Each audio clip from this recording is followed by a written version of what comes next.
Nerdrotic.com.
Hello. Welcome to the Nerdrotic Nooner. My name is Gary Beekler, and I come to you from Nerdrotic.com. And it's been a minute, as usual, through the chaos. But I'm glad to be back here talking to you on a Monday morning. I hope nobody has a case of the Mondays. We've got a lot to talk about. David Chapelle had a special. I watched that. I watched a lot of stuff this weekend. I've seen a movie called Dune, and I'm going to give you my spoiler-free. I'm not going to, the book has been out there since 1965, I think, but I'll keep it spoiler-free. We also need to talk about a little thing called Liberty, which is in jeopardy right now, and we're seeing insane things like California mandating gender-neutral toy aisles. Gender-neutral toy aisles. We're also going to talk about Bond. It's been a big subject around these parts here, and it's an interesting one. We're seeing the box office is slightly off, but that's only after they change their projections from way off. So we'll discuss that. And if there's time, a little House of the Dragon, because Game of Thrones is kind of a big deal on this channel. So, at least to me, anyway. I've been thinking about it a lot. And whatever you guys really want to talk about. I'm waiting for Mrs. Nerdrotic to return home from Wisconsin. She's flying back. She was able to get a flight. Oh, yeah. We can start out with that while people roll in. And welcome, everyone. Y'all notice the clear, at least it was to me, suppression of certain stories. That's been going on for months, let's be real. But like this one was crazy. So there was a bunch of canceled flights from Southwest, 1,800 flights canceled. They said it was due to weather. That's what the mainstream media officially reported, and some air traffic controller issues. Those issues were they walked off the job. That's what we heard anyway. I don't know if we've gotten confirmation. I haven't checked the news this morning. So this was based on last night. And it caused chaos. And I'm like, God, this is the 1 week I decide to fly. So we'll see what happens. Maybe there's a very long drive in my very near future because Friday I'm going to be on Tim Pool. So that should be interesting. Let's see who's here. We're going to go to the chat box, and I'm going to have to move a little bit. That's just the way it goes. There we go. A little more centered. Hello, everyone. Jane Theory, the rebellion has begun. Yes, hello, Jane Theory. By the way, I want to point out, Jane Theory did a very good review of James Bond, No Time to Die. I thought she hit some real good points there. So when you get a chance, go and watch it. Hail. We got Eric K is here. I hope you're feeling better, buddy. Eric K just went through, I believe it was brain surgery. No, it wasn't brain surgery. It was some kind of surgery, but it wasn't brain surgery. I'm just fucking with him. Oh, now it's moving so fast. Here we go. Spat64, Insomniac 101, Robert Payne, Wheelman 03, Mighty Raptor Colby, Matthew Maxwell, Stetson Gold. What's up, man? Rick Hunter. That's a manly name there. Rick Hunter. Darth Cueball, Trenna, the Knitter, Guthridge, Cash Kester, Carrie Dalquist, I hope I got that right, Bionic Sasquatch, Lord Runner, and we'll let it get Brightest Day. I'll sub to your channel. I saw you the other day. I'll sub to your channel. What's up, Sporking News Podcast? I had a good time on his live stream a couple days ago. WG, J, Brandon Hopkins. Oh, what's that one right there? Yazoogle, Swifter, Randomize, Mark D with a C. I just lost that one. Sorry. Moons of Madness. What's up, Tom? How's it going? Oh my God, I'm going to dark side Phil here. Hang on. Excuse me.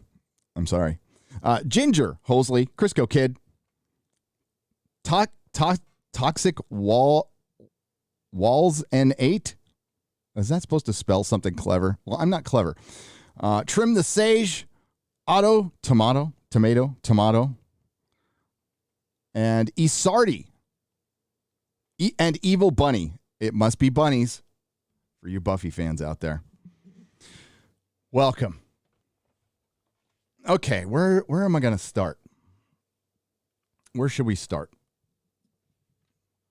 Okay, the stream is healthy now. I've got to wait. So, had computer issues last week, so that's why I could not stream regularly or do much of anything until I got that fixed, which I did. I finally, I didn't have to send the computer back. I called a couple of friends, hooked me up, and it's running pretty damn good, but the built-in external drive is still missing for some reason, but it's running fine, and that's all we needed to do.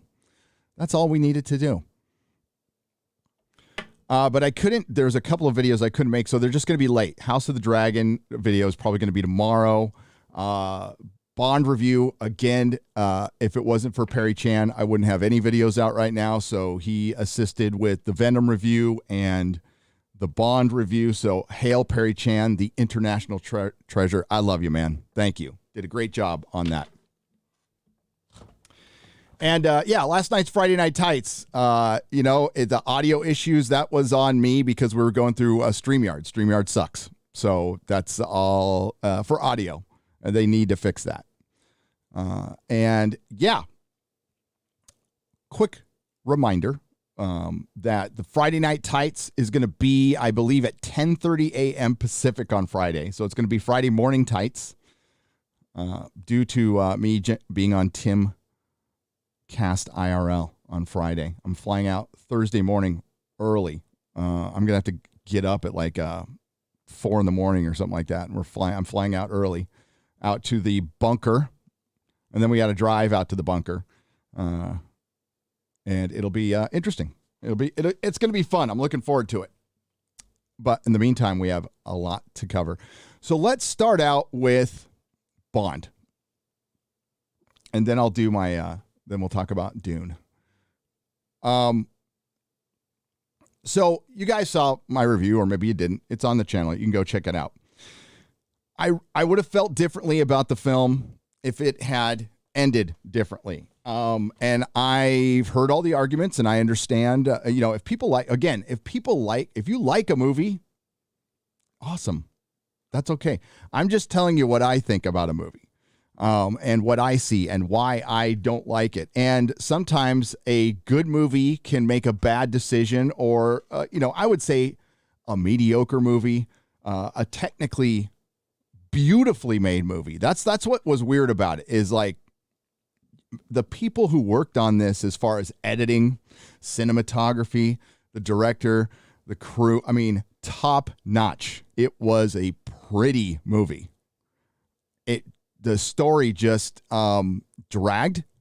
It was boring at times. It was melodramatic, and that's not why I go see James Bond. Now, we all go see James Bond for different reasons. I understand that. I am from the Roger Moore era. I grew up in the 70s. I was a kid in the 70s, a little kid. And you could watch Bond as a little kid. So Bond skews old now.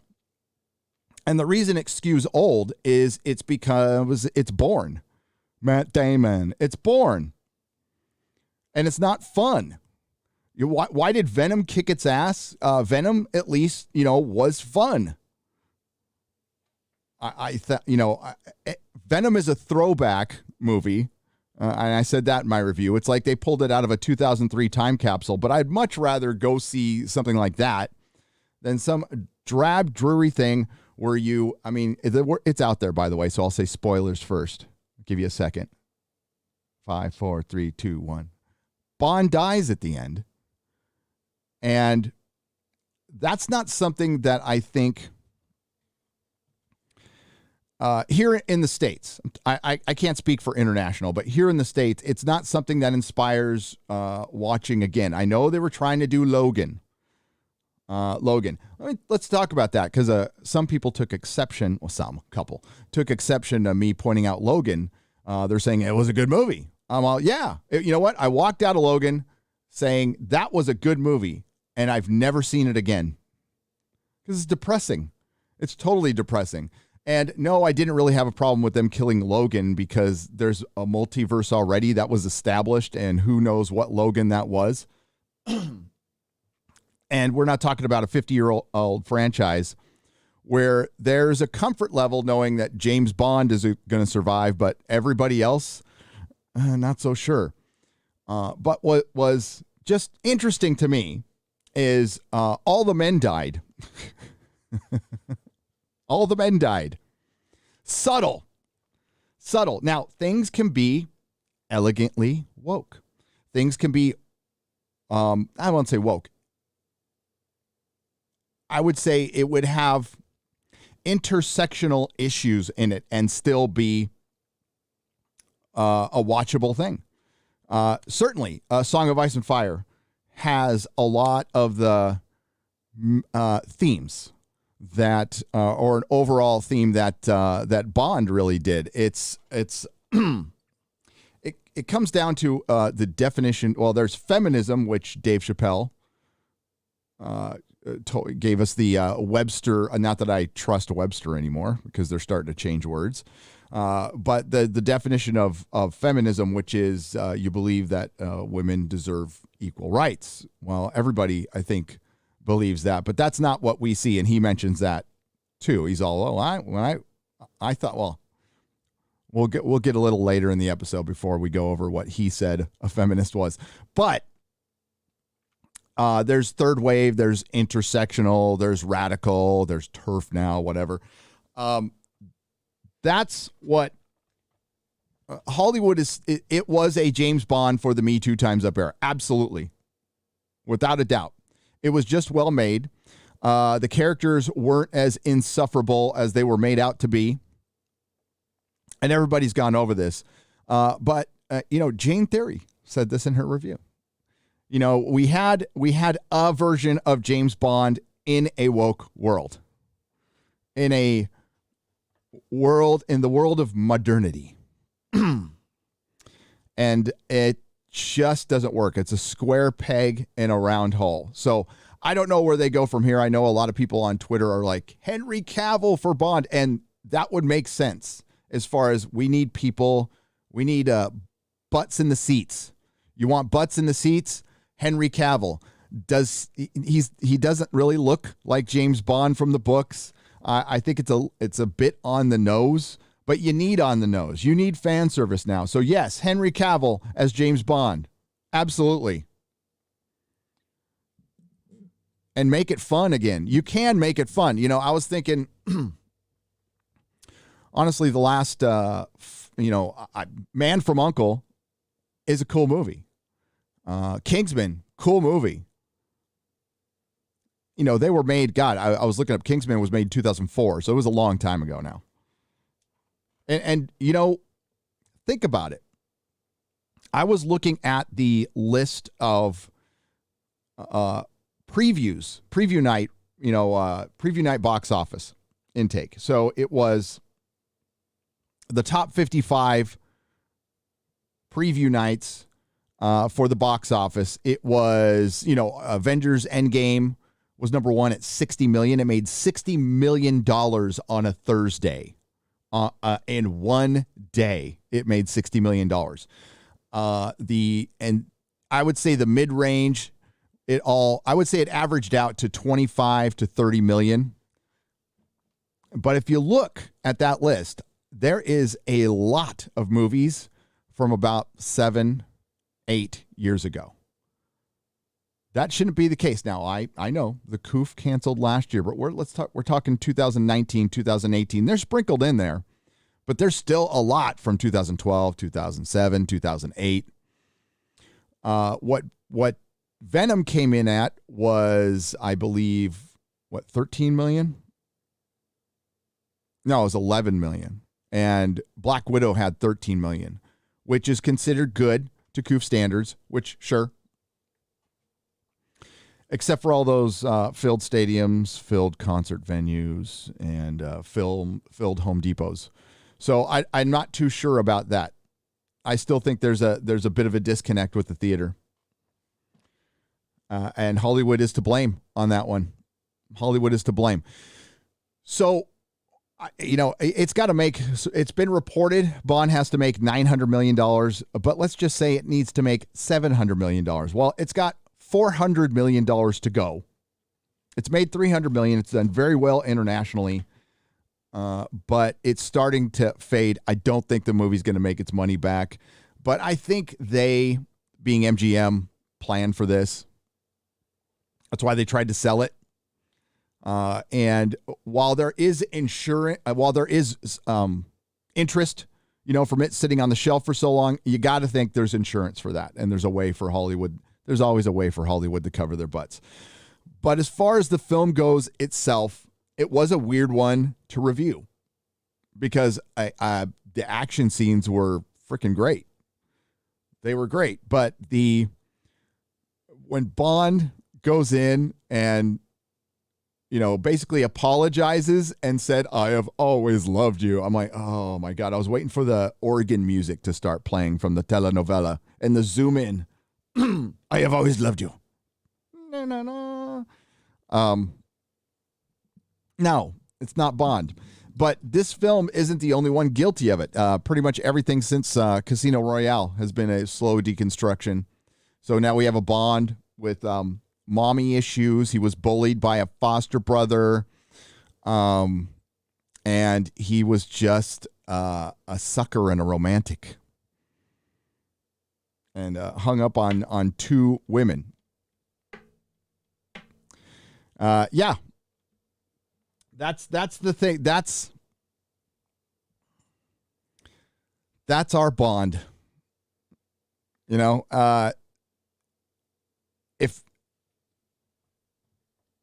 But the theme repeated from this film is the same theme we have seen, and I put it out. I put them in my review. It's what? Even Slate, Slate put out a headline yesterday saying that No Time to Die is basically the same movie as Avengers Endgame. And I'm like, wow, I agree with you. Yes, it is. It's basically the same movie. But we just don't agree with the results, right? So they say sometimes heroes pass the torch. No, not really. Sometimes heroes get torched. That's Endgame is a film that I walked out of it thinking I liked it and have liked it less and less each time I have seen it. And now I have huge problems with that movie. So you can only kill a main character once, right? Imagine if they came out and said, we're going to kill Superman again. First, you would first say, which one? The straight one or the gay one?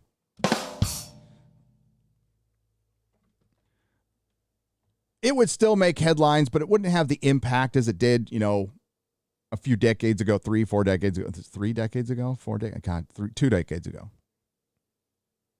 I'm old. Start losing track of time. It wouldn't have the same impact. So where do you go from here? I don't think we're going to like it. I don't think we're going to like it. Like I said, it's going to be worse before it gets better. Far worse before it gets better.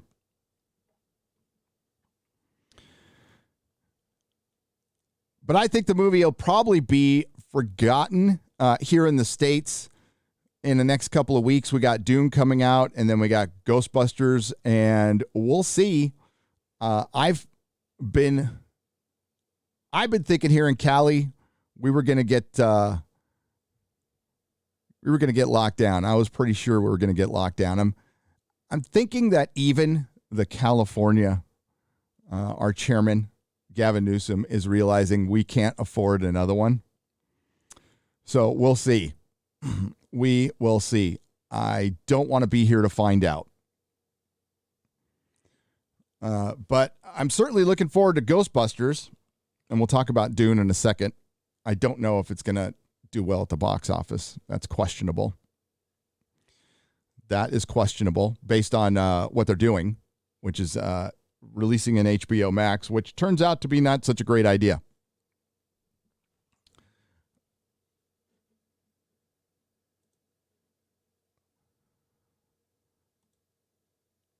And we get to, there we go, Captain Spire.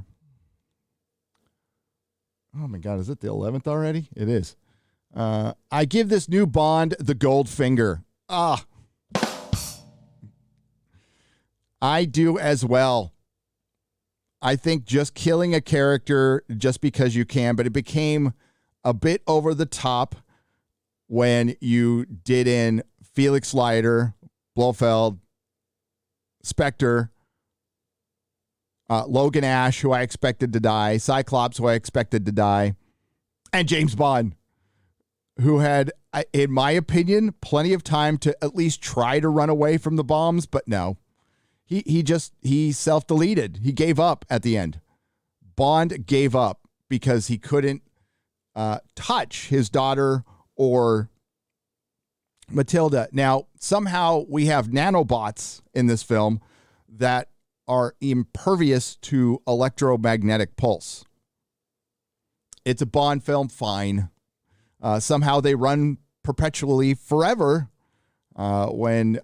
I guess I looked it up on Google. So the current nanobots can run for 10 days or something like that. And they run off of the electricity in your bloodstream or something like that. I read the definition. I am obviously not a scientist. But it's a Bond movie. Fine. But it's a grounded Bond movie. It's supposed to be a grounded Bond movie. And Lasagna Lynch's character was a dude. For most of it, was a dude. It's more of that. Now, this movie was made 2 years ago. 2 years ago was a different time. 2 years ago, we had the best economy I have seen in my lifetime. And we had time. Well, yeah, we had a good economy. We had no autonomy. We had a good economy. We had time to sit around and think about things like gender-neutral toy aisles. And, yeah, we don't anymore. By the way, it's very hard for me to take anything seriously while a government is mandating gender-neutral toy aisles. I'm starting to think it's all bullshit.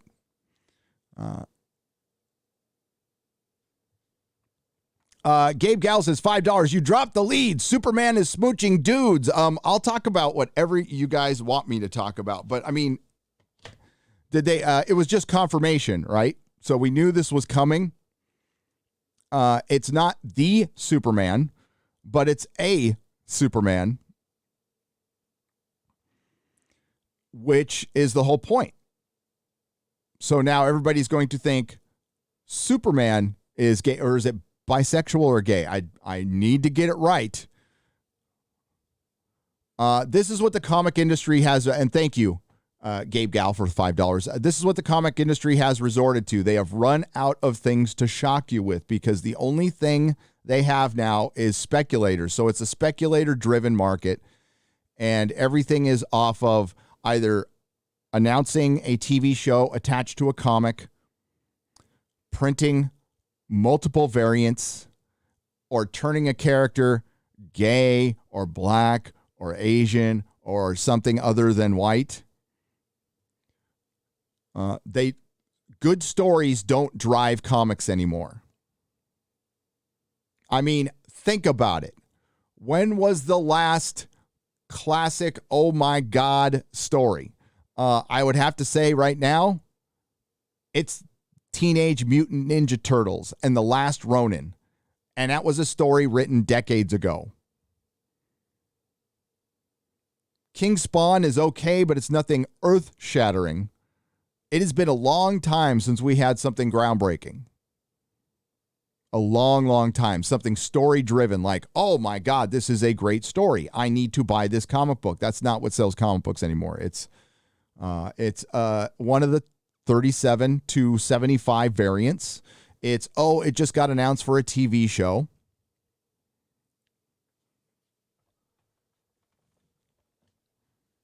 And that's why it's waning. It's waning very slowly. It's the long, slow death of the comic book industry. But as far as Superman, I'm probably going to, I don't know if I'll save that for a video or not.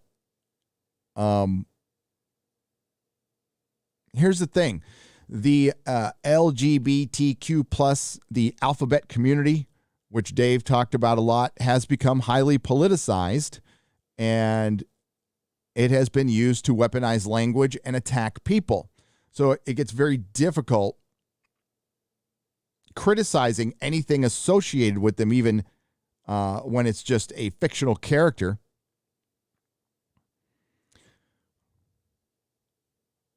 And when you say something like, well, I mean, this is the context of it. They made a new character and they turned this character gay. But they're making these new characters, and they're, when they had a derivative character, it used to be Superboy, Superwoman. Now they're just calling everybody Superman. Everybody Spider-Man. Miles Morales isn't Spider-Man, but he's called Spider-Man now. But everybody calls him Miles Morales because Peter Parker is Spider-Man.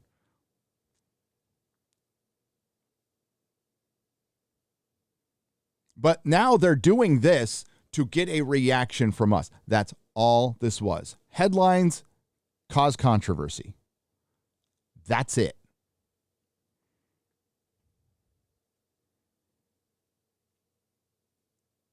But it's not Kal-El.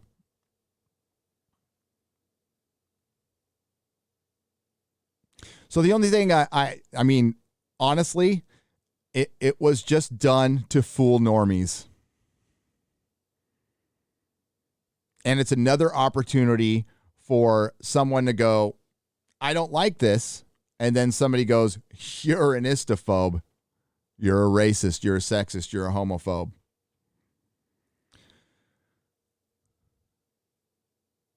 But I think it's a step in the direction of maybe turning Kal-El bisexual someday. Because what else do they have? They're running out. They're out of good ideas because they don't have talent.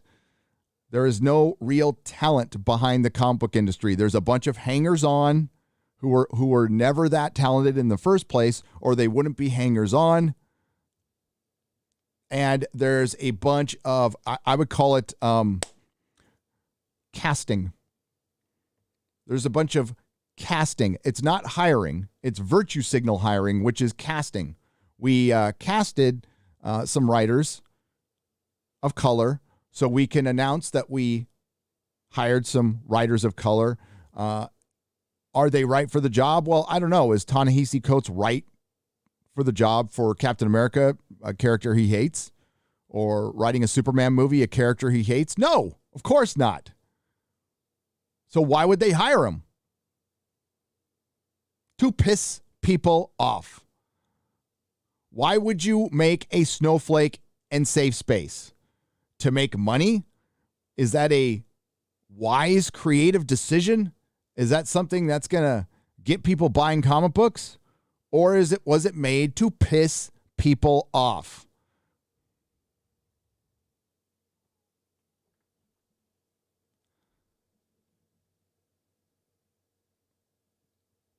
So it's official. They make Superman or a Superman bisexual or gay in the comic books, and now they can say, well, it's in the comic books and do it somewhere else. So don't be surprised if Jar Jar Abrams uses that. He will. Other news. Oh, my God. The other thing. I should probably make a video on this. Lord of the Rings. I tweeted about this a couple days ago. Tom brought it to my attention. Thanks, Tom. There's going to be black hobbits. I expected that. My issue is, why is there hobbits? Why is there hobbits? Well, there is some lore that they could probably conflate. But the biggest problem I had was Lenny Henry, who was playing a hobbit, said, we're going to see the early days of the Shire.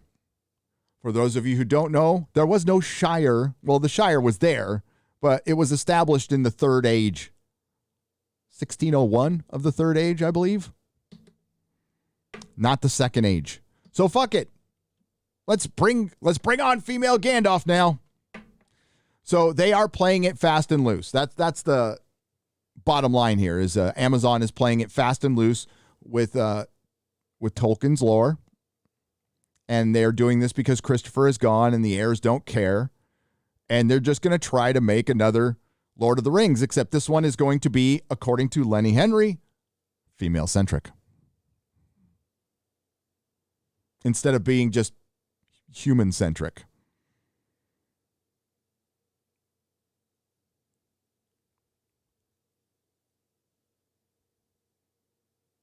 Barbara Broccoli is a VeggieTales villain. Change my mind. Says, F name, I name for $5. I can't. Agent Bossy Boots. Why are you super chatting? Text me. Are you at the airport? I thought you were flying. Hang on. I have to. Yes. I am picking you up. Why is my wife super chatting me? What the fuck? I mean, like half of that's mine. I just super chatted myself. Lame. No, I love you, babe. Fly safe. I've been solo for a long time. The dogs, the family are all in a different state right now as we prepare for the move. So I've been in seclusion. Son of the Wolf for $5. Hail, Gary. Tuning in on my lunch break from the job site. Oh, well, cool. I hope you have a good day at work, and I'm glad to hear you're working. I'm glad to hear people are back at work, and I'm glad to see that a lot of people are just moving on with their lives. Despite Twitter, which is not the real world. That's the thing about Dave Chappelle, and I'll get into that. He says stuff that's pretty obvious. That's now considered controversial.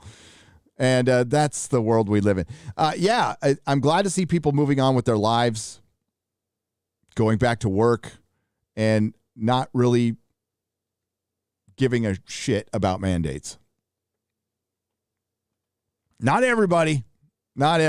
Still some work to do there, but I'm happy to see, at least here in California, most people, there's still people wearing a mask and whatever, but at least they're going back to work. Things are opening. We still have supply chain problems here, which are a little weird.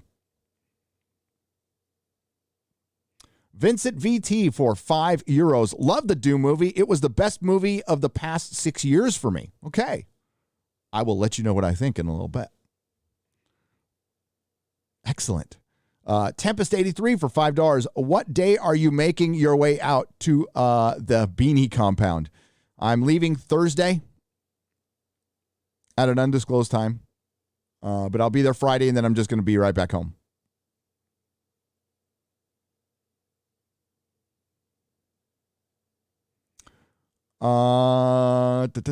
Logan was absolute dog's breakfast. I don't watch Super Mutants to see old people have mental problems. That was the coup administration.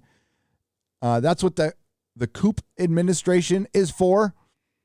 It says F name, I name for $5 or coup administration. Okay, I got you. The coup administration, I can read, is for. I screwed that up, man. Sorry. Yeah, I walked out of it going, it's something you wouldn't normally see. So I appreciated that part, but I never bought it. I never wanted to see it again. It's absolutely depressing, and I feel the same way about Bond. You walk out of there going, wow, did I need to see that? Did I need to see Bond die? Well, it had no impact on me other than pissing me off. But Bond dying, I wasn't like, it wasn't like Spock dying at the end of Wrath of Khan, which that's what it should be times 10, seeing Bond die. But this just felt like, oh, they're just setting him up to die. They're doing some pretty contrived things.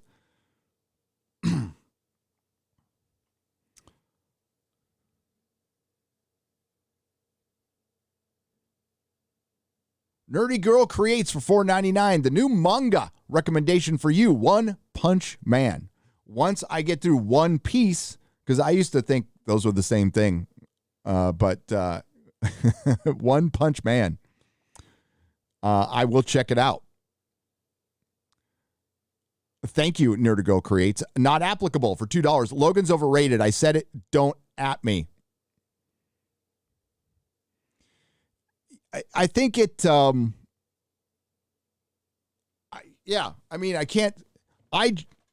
is how I gauge movies on whether I'll go watch them again.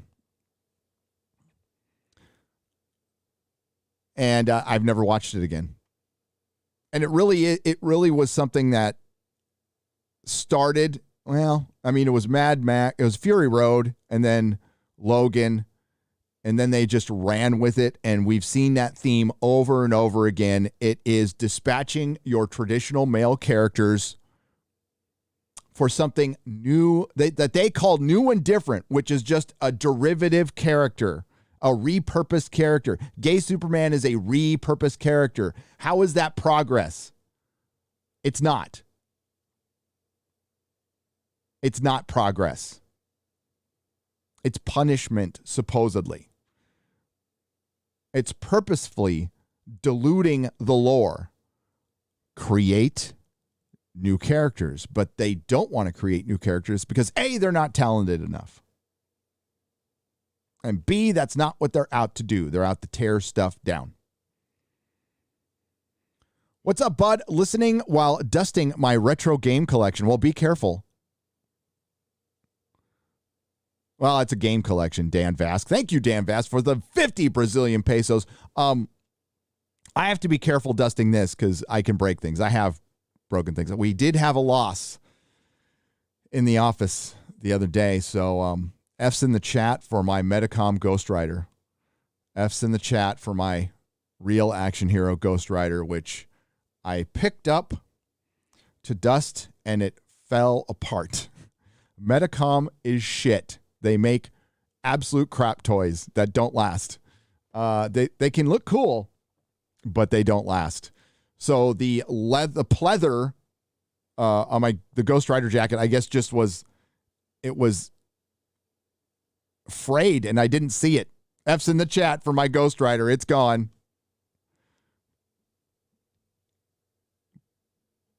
Very sad day. Yeah, they all seem a bit down, don't they? They're real quiet. They're missing their friend. Not applicable. I think you're right. Stetson's Gold for £2. Welcome to my niece, born the 9th of October. Oh, right on. The planet has a new little girl. That's good. Stetson's Gold. Send your, I don't know if it's your sister or your brother, my best.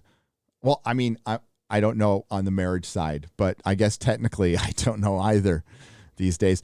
What exactly went wrong with your new PC? For $5, I would bore the shit out of you.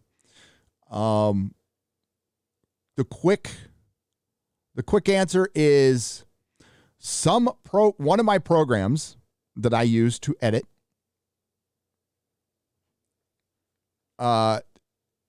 removed some other programs or some structure, because I'm not listen, I used to be pretty good at PCs 20 years ago. Pretty good with PCs. But then I went to Mac for editing. And when I was working in the industry for a little while, like everybody at the time was Mac. I think a lot of them still are, because Macs are really good to edit on. They are. So I don't know shit about these new PCs. So we had to reinstall Windows. We had to reinstall everything. And but we didn't have to do anything hardware related, thankfully.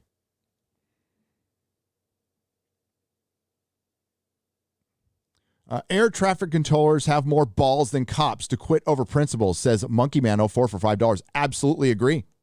I could not agree more. Hold the line. Now, I am not a union guy at all, ever. But it was funny watching people work out, especially the uber fanatic, authoritative, radical left, trying to work out like, oh, we like organized labor, but we can't like this because it goes against our narrative. It's breaking the narrative. What do I do? It was funny. Yeah, I think if I said it before, they have used our convenience against us. And people have gotten very, very comfortable. And the thought of losing some of these convenience, and let's be real, a lot of people were locked down for a long time, and they were watching on a constant feed fear porn for a year. That's going to freak some people out till the end of time. There are some people who are never going to leave their houses again. There are people out there who are just normal functioning citizens, and this pandemic broke them. The stories are out there. I was reading that one where the wife's like, yeah, my husband won't take his mask off during sex. That kind of shit. I dipped in on the mainstream media for the first time in I can't even remember how long to see if they were talking about the air traffic controllers, which they weren't. But the page is full of death, crisis, murder, death, crisis, murder. And like Bill Hicks says, you look out your window and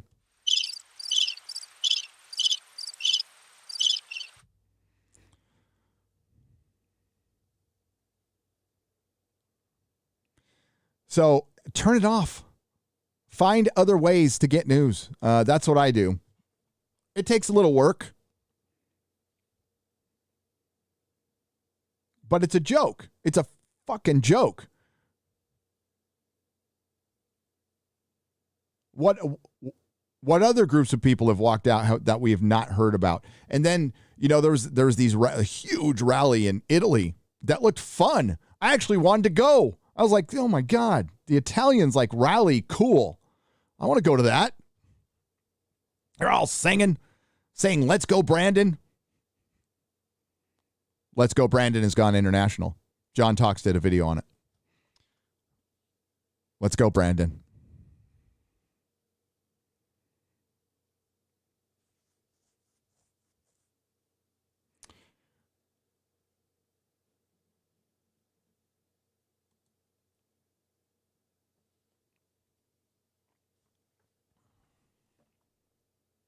Gesture of Roanoke for $1. Calling it now. They will have the black hobbits establish the Shire, then have white hobbits steal it from them, colonize. Even Bag End will somehow be stolen property. It's the worst thing I can think of, so it will happen.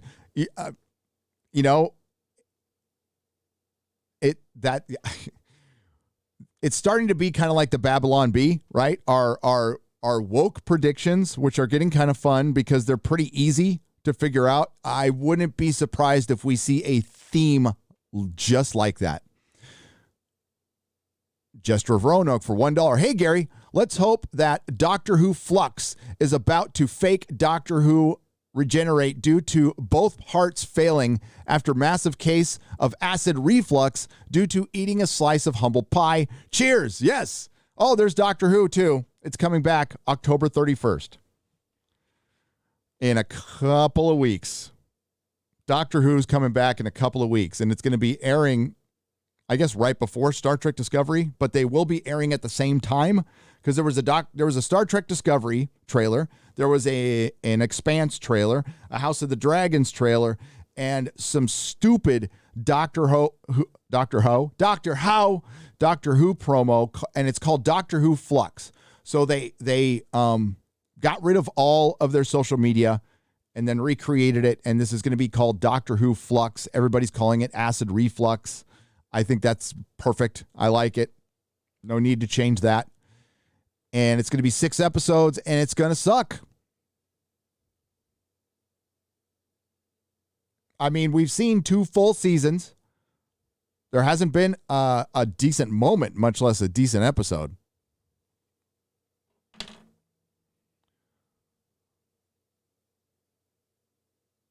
Pitter86 for $5. Much love from Poland, sir. Thank you. Hail, Poland. Land of the Witcher. Very sorry what Netflix is going to be doing to your character. Yeah, there were a lot of trailers because of New York Comic Con. I did hear some vendors were kicked out for not wearing a mask. That's why I didn't go. I don't want to run around I mean, like, having a mask when you have people like rubbing each other nuts to butts is, I can't think of anything more pointless. And the last time I was there, I sat in an Antifa panel. That's right. An anti-fascist panel at the New York Comic Con. It was me, Quarter Black Garrett, John F. Trent, and we heard some of the worst shit you could possibly imagine. We still have it on video. Maybe we'll bring that back someday. Brightest Day for $3. The chat on Sporking Stream was a sarcastic self-jab. Don't feel compelled to give me a pity sub if I haven't earned it. Thank you for doing what you do and supporting the community. It's not a pity sub, Brightest Day. I support the fellowship. I will check it out. But awareness is good. Yes, you have to ask. If you want something, you need to ask it first. There's organic growth with everything. I understand that. But I don't think it's you can ask all day long. I don't think there's anything wrong with that. Grim Poltikin for $5 says, hey, I sent you an email. Any chance I can get a copy of the FNT poster from the meetup? Yes. Can you see it? See if Perry Chan can fix my last name and credits to be Potokin. Or just not P. Looking forward to seeing you on the Beanie Show. Enjoy the $5 hairs. Or $5 hairs. Enjoy the $5 hairs. Okay. That's terrible. Grim. Yeah, Grim. Contact X-Ray Girl, and we will get that fixed. If anybody needs, has an issue with the name spelling or anything on the credits, contact X-Ray Girl on Twitter. Her DMs are open.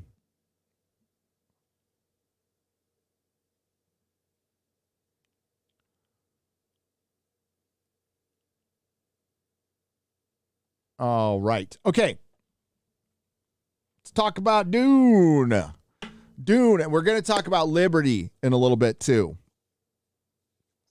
We're going to talk about Liberty. And again, there's so much. Superman's gay. Doctor Who's coming out. Star Trek Discovery's coming out. I'll tell you what I thought of the trailers. We'll try to go over all of it. right here. But let's talk about Dune. This will be spoiler free. Okay. Up front, I have, let's go over here. Let's go more centered. There we go. I have not read the books. I have tried on 5 occasions to read the books over the course of my life, 52 years old. I have never, I think the deepest I've gotten in is a couple of 100 pages. It just was a slow, plodding read to me. And Dune fans, I'm sorry, it's just not for me. It's not badly written. No, it's a very well-written book. It's a classic book. It's an all-time classic book with a huge, passionate fan base that if I was into, I could get thousands of views on this channel by covering Dune lore and stuff like that. And I love lore is like one of my favorite things, if not my favorite thing. That's why I like A Song of Ice and Fire, and that's why I like Lord of the Rings and The Hobbit.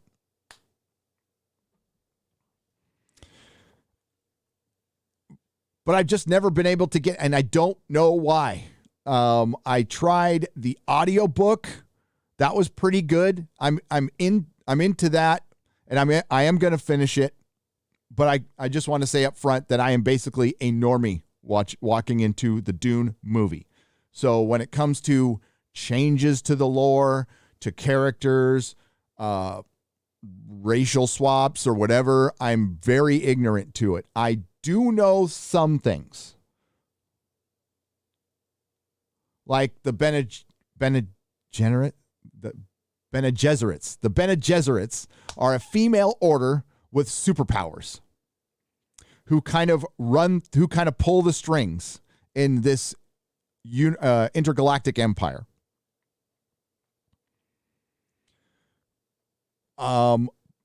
Which was established in 1965. So I knew that. I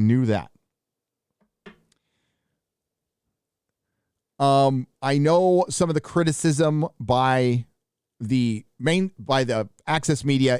Some of it was, this is a good movie, but it's got a white savior. It's like, okay, I know, because I've been a nerd my entire life, I've talked to enough people to know what basically the plot is to Dune. I know where it goes. I know where Paul goes. I know somewhat. Okay. The biggest problem this movie is going to have is it's, I guess, the first half of the book. So it ends on a cliffhanger. There's no other way to put it. It ends on a cliffhanger. I won't tell you what that cliffhanger is, but it ends on a cliffhanger. And we do not have a sequel greenlit. And I don't know how many people know that going in. And as I've said before, I really don't like investing time in stuff that's not going to finish. I will say, I hope it finishes because I liked it. I thought it was pretty good. Was it Lord of the Rings good? No, not to me. It was a beautiful film. Denis Villeneuve, I can't say his last name. Denis Villeneuve.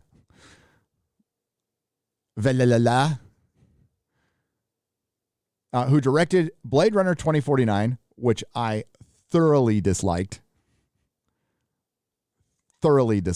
And I worship at the altar of Blade Runner. I saw it in the theaters as a 12-year-old with my friend Doug and my mom because it was rated R. But I didn't like Blade Runner 2049. I think for one, it answers a question that should never have been answered from Blade Runner, and it's a lot of people walking very slowly up to doorways. Beautiful looking film. Totally beautiful looking film. This one, much different. It's paced pretty well. It's got a good cast. The acting is top notch. And again, like the effects, and you've got to see this, yes, on a giant screen. You need to see this on a giant screen. I did not see it on a giant screen. How I saw it, I'll tell you how I didn't see it. in a theater. So,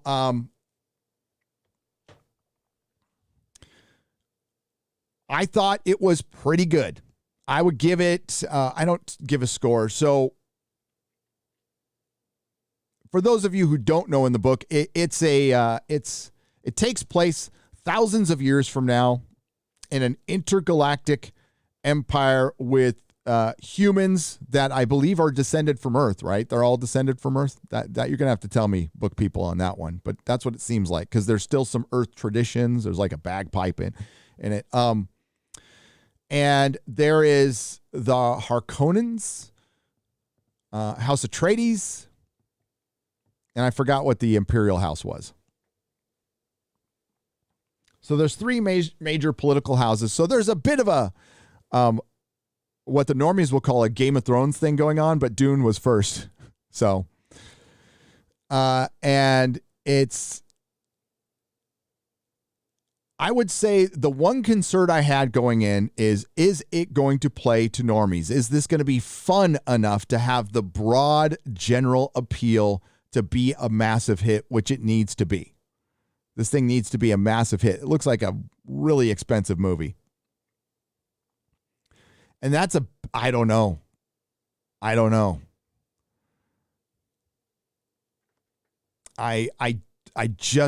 could be wrong, but I don't think so. It's doing pretty well internationally, but I just don't know how well it's going to play at the box office, because it's not fun like Star Wars or even Lord of the Rings. Lord of the Rings was a fun movie, and there is levity in it, and there is some really fucking cool moments. Really cool moments. I loved the first 2/3 of the film. I don't know if I absolutely loved where it ended, but maybe they had to do that. I'm not sure. I think it clocks in at like 2.5 hours. And maybe there's a director's cut out there that gives us a little more. It is missing some characters, like one of the Baron's nephews isn't in it. The one that Sting played in Lynch's Dune, which I like, but I like for its corniness. Plus, the first time I saw Lynch's Dune, I was like high as fuck. So I'm like, that's pretty good. I liked everything when I was high as fuck. But I'll say it is a visual achievement. Like everything you've ever seen. I'm sure a lot of you have seen some of the art, some of the ships and stuff from Dune. That those are there. What the only thing missing, they didn't spend a lot of time with exposition, which I guess was good for the pacing. It worked. But there's a lot of stuff I want to know more about that I guess is going to be in a later film. The book has 2 parts too. Okay, well then they ended it where they had to end it. But it basically it feels like a really good prologue. They give you some insight to that, but we're following Paul, and the guy who plays Paul, he's pretty good. Apparently in the book, he's supposed to be a scrawny 15-year-old. I thought this kid was very scrawny. So in the book, he's supposed to be a scrawny 15-year-old. And he's with, there's the speech that everybody's seen on, in the trailers and out there. And I love it because it's like one of the few good dad scenes you'll ever see, where Paul says, hey, like, what if I'm not the one? What if I don't want to do this? And then, his dad says, well, then you'll be everything you needed to be to me, my son. And just like as a dad, you go, yes. That's rare in Hollywood. Rare. It's got a good dad. I freaking love the costuming, the use of the way they showed, the way you hear the other languages. And for a Denis Villeneuve movie, it's paced well. Like, he tends to be a little slow and prodding. He really loves his own cinematography, and it is pretty. It is pretty, but he loves it like way too much in fucking Blade Runner 2049. That isn't the case here.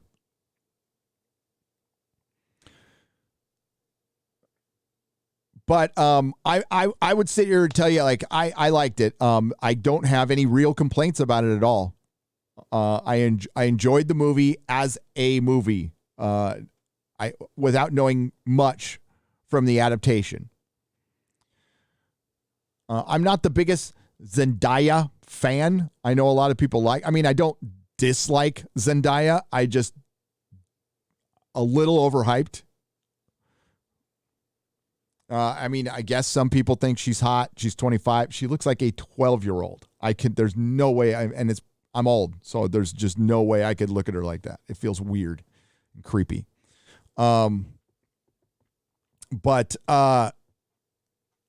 Listen, yeah, because I'm decades older than her. I feel like I should be taking her to soccer practice, bringing her orange slices in a juice box. But other than that, she is a big part in the film, but she's not in it that much. Not in the first one that much. This one's completely centered around Paul, and I feel like they give you enough of the story to know what's going on, and I know there's so much going on in Dune, and I thought that was one of the good things. I didn't walk out of that going, I was confused or anything. I completely understood kind of like the structure of the political system and how things worked, and it didn't get in the way. The action, there is action, and it's very good. The effects, again, are insanely good. Like, damn. But that's easy. Well, it's not easy, but it's a desert environment. We are in a drab desert environment all the time. Now, we do get to see some of the planets, and the barren scenes are fucking awesome. Those are my favorite. I like the look. I guess they changed the look of the Harkonnens. I don't know how they were described in the books, but I know in the Dune special, and I know in the Dune movie, they had red hair. They're very pale and sickly looking because their planet, according to Denis Villeneuve, their planet is made of plastic. Now, I heard this from a lore YouTuber, he was covering an interview with the director who I guess made some changes, slight changes, but their home world is basically all industrial. But in the movie, they made their planet. It's not on a planet, so it's a artificial planet that they're from. So they don't get a lot of sunlight, and they all look very white, pale, and sickly, and they are the conquering colonist oppressors. There's definitely that theme there. This is all about colonizers, but knowing where the story goes, I think it's interesting enough. So Paul is like this messiah figure. When he gets there, he already starts getting. He was supposed to be a girl. So the concubine of, is it Leto, right? If I get the name wrong, sorry. But Paul's father is Leto, I believe. And he's got a concubine that he's in love with, and she has a kid. She was ordered by the Bene Gesserits to have a girl because it's an all-female order. And she decides to give him a son as an heir. Plus, because she loves him. And that's Paul. So Paul has these powers. which get enhanced by the spice. And everybody knows what the spice is. Everybody knows what the spice.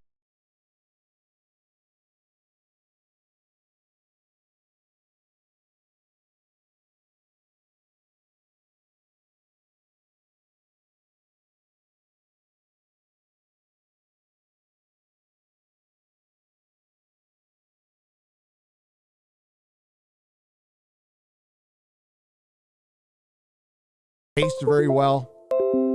What the hell?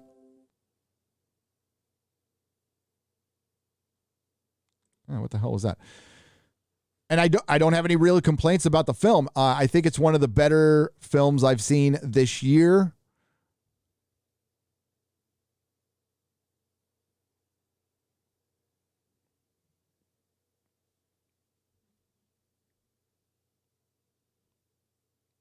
What happened? Okay. Yeah, I don't know what the hell happened there. Can you guys still hear me? Give me thumbs up. I'm frozen? Oh, it is frozen. Okay. Yeah, what the hell? Hang on. What the hell? The camera just disappeared.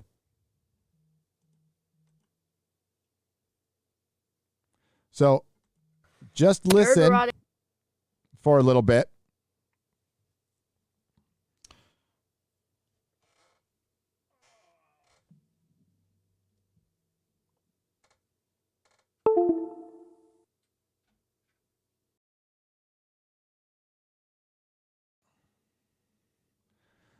Hopefully you can still hear me. Give me just a sec. I'm going to be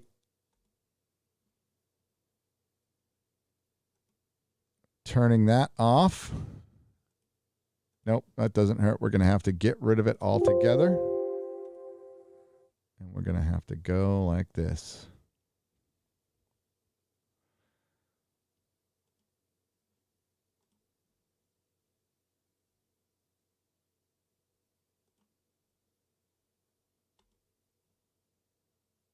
Give me just a moment. I am adding a new camera, which is working just fine.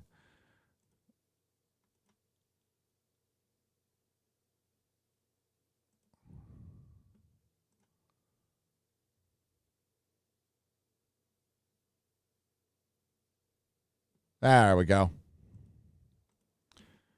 Un momento. There we go. We back.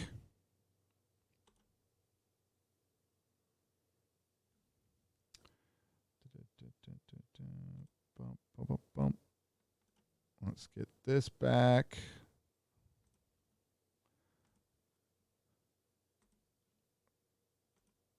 There we go.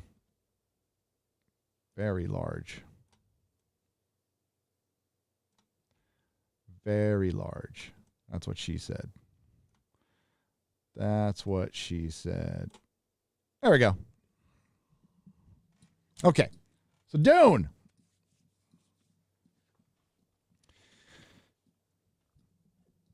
As far as yeah, I would say the only I don't have any personal complaints about this film. I will go see it again for sure. I will go see it in a big IMAX theater where I want to see it. I hope it gets a sequel. That would be my only complaint, is making this movie without greenlighting a sequel is insane. It takes a lot of confidence because it does not have an ending that anybody's going to be happy with if there's no sequel. I mean, that's just a fact. I don't know how well. It's not projected to do that well in the States. I think I heard something right around, Suicide Squad numbers, which is too bad because the Suicide Squad so far, I would say it's the best time I had in a movie theater. I love the Suicide Squad. Did I like it more than I like Dune? They're so different. The movies are so different. I can't. Dune's like is a more serious film. So technically, I guess it's a more serious film. It would be considered a better film, but I would probably watch, I don't know. I watch them both the same, really. I'd watch them both the same, but I would say Dune is by far one of the better movies this year that I've seen. It's probably going to be, I think the people who go see it are going to enjoy it. I just don't know how many people are going to be into what I would consider like the hardest of hardcore science fiction. So it's up to the normies, but I think it's going to play very well to the nerds. So yeah, I thought it was pretty damn good. Thought it was pretty damn good. I'll get into, I'll probably do a full-on spoiler review in the next few days. I recommend you go see it. Absolutely. If you want to go see something that you won't see every day or anytime soon in the movie theater, this is visually, this is the kind of film that comes around once a decade. They really, I mean, like again, I haven't seen it on a giant screen, but man, those special effects were fucking good. And I am usually not a fan of this director. I'll just say that right now. But I didn't think it was the greatest thing I've ever seen either. I thought it was a good movie. Will I own it? Only if they make a sequel. Only if they make a sequel. And last time I checked, it was not greenlit. But Dune is worth spending your time at the movie theater for. It's not boring. I didn't find it boring. There are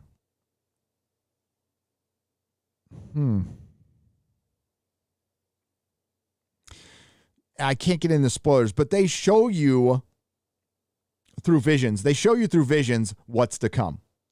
Paul has visions because of the spice. And they get into the spice a bit.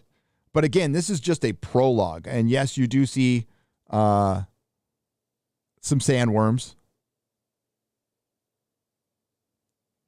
And I guess I would have liked maybe a little more of the Baron. But maybe that's just how it's paced in the book. That's all. I'm trying to think of things I don't like about it. Yeah, the only thing I could see hurting this film is normies not wanting to go.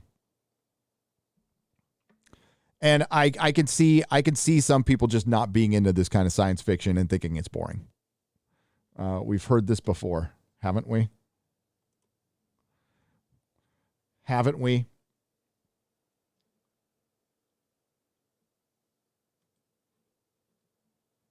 Double back again for $2 says Dune's best movie since what? Thoughts for Az.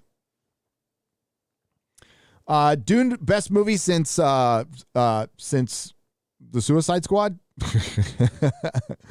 I as far as science fiction movies go, it's probably one of the better science fiction movies I've seen in a while. I'd have to think about it. I usually don't do a full review. No, I rarely do a full review of a film before I see it twice, just because of my memory. And the first time I watch a film, I just want to watch it and not have my notebook in my hand. So then I get my notebook out and I do my notes and I get into the ins and outs and what's fors. And this is my notes for Dune so far because I want to see it again. And that's also how I, oh my God.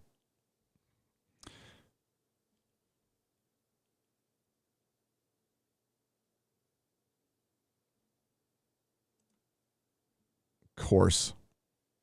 I don't know how well this is coming through, so sorry. Yeah, as far as I just need to see how it is on the second time around, because that is important to me. I think that really, when I see a movie a second time and I'm just as entertained, I think, well, this is something that'll play for the normies because everybody can see a movie once, and most people only see a movie once. But like I said before, my memory is something to where I need to see it twice, especially when I do a review. So we'll see how exciting it is on its second time. But the people I know that have watched it, that I trust, liked it, which doesn't matter to me, but it's good. And I liked it. But I didn't think, the expectation, or I think people wanted it to be Lord of the Rings. I think Warner Brothers wants it to be Lord of the Rings. It's not Lord of the Rings.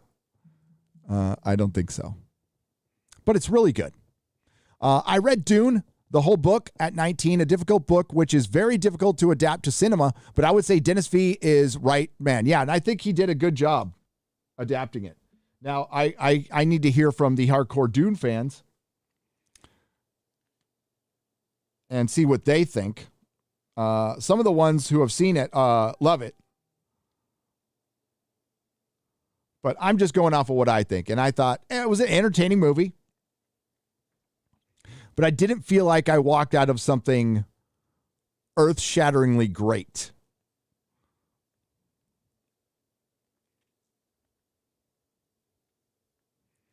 But, I mean, you could say, like, tonally, it ended just like, Fellowship did. We had people running off without the adventure even being close to being complete. We'll just say that.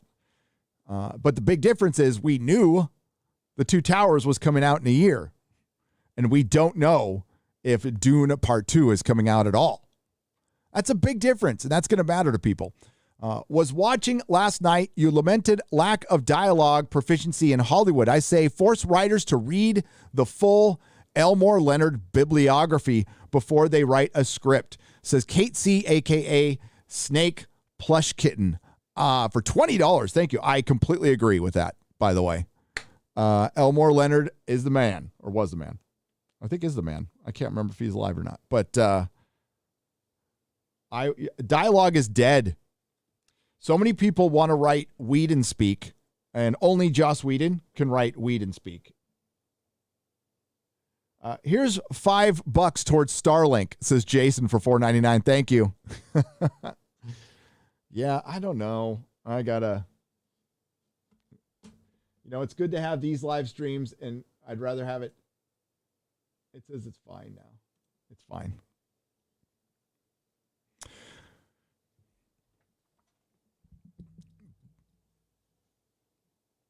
So yeah, it was, I wasn't sure if I was going to like it when I went in. I'm like, I don't know. This is going to be a tough sell.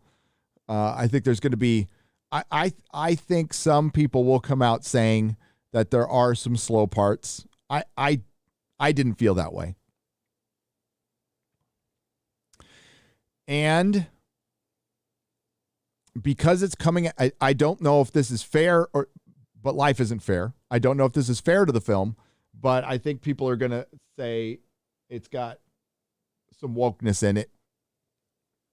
And I don't know, again, what the gender race swaps were.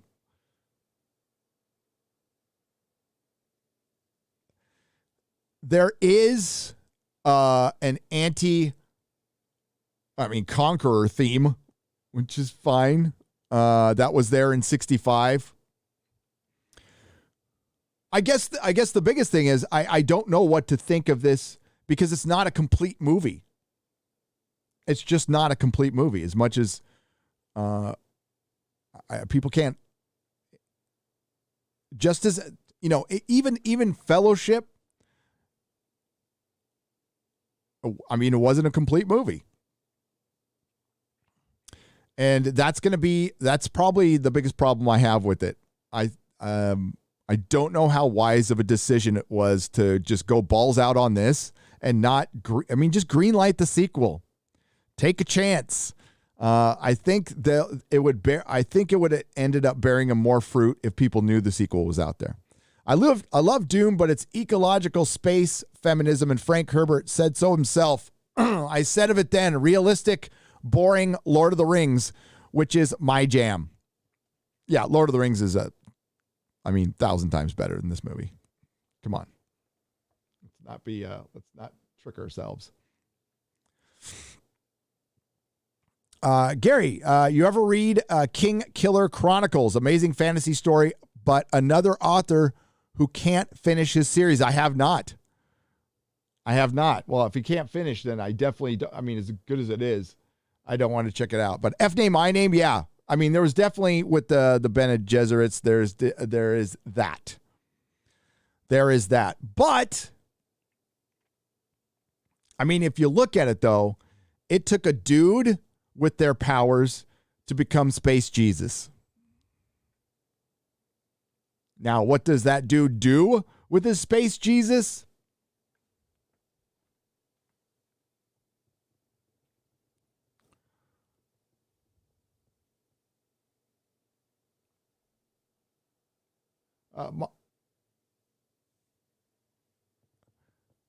Glenn Main for $5 says, my weekly trivia I go to tomorrow. The theme is Doctor Who. I wish you lived near me to be on our team. I wish I was there too.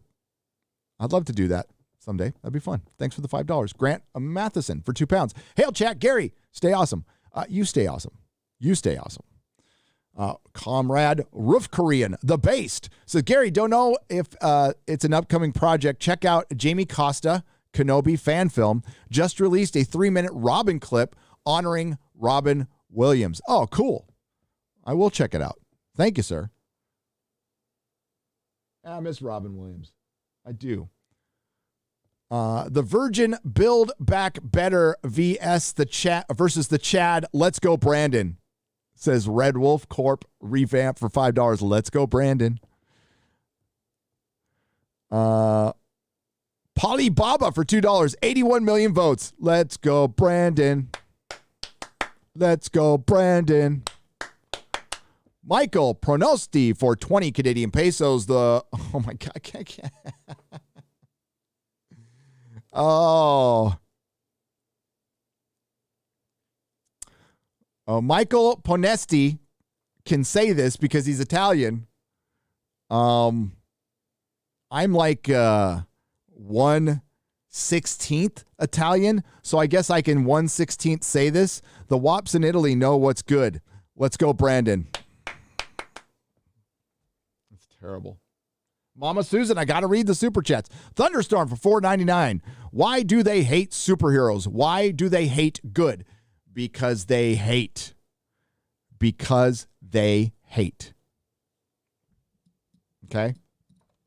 That's the deal. They are angry. They are angry, insecure, miserable individuals who lack meaning in their life and, more importantly, lack gratitude. They have been told through university or bad parenting or whatever that this system is against them. This system is designed to take them down. This system is not perfect. This system is not fair. Life isn't fair. This is the best system so far that we've had when it comes to personal freedom. We live in a country where Dave Chapelle can turn down $50 million. Now, it turns out that his turning down those $50 million what defined his career, and he ended up making pretty much that much anyway. But he didn't know. But the opportunity was there. We live in a country where a 2-time loser can put his life back together, have a family, buy a house. This is all before YouTube, by the way. We live in a country where 2 douchebags can go on a fucking podcast and bitch about capitalism for 2 hours while making bank and being watched by millions. H3H3, the Leftovers podcast. I mean, it's a great fucking country with a lot of opportunities.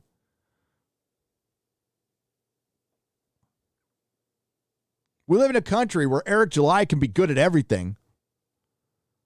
I don't know where I was going with that, but it just pisses me off that he's good at everything. There's got to be something he sucks at. Maybe it's Mario Kart. I don't know.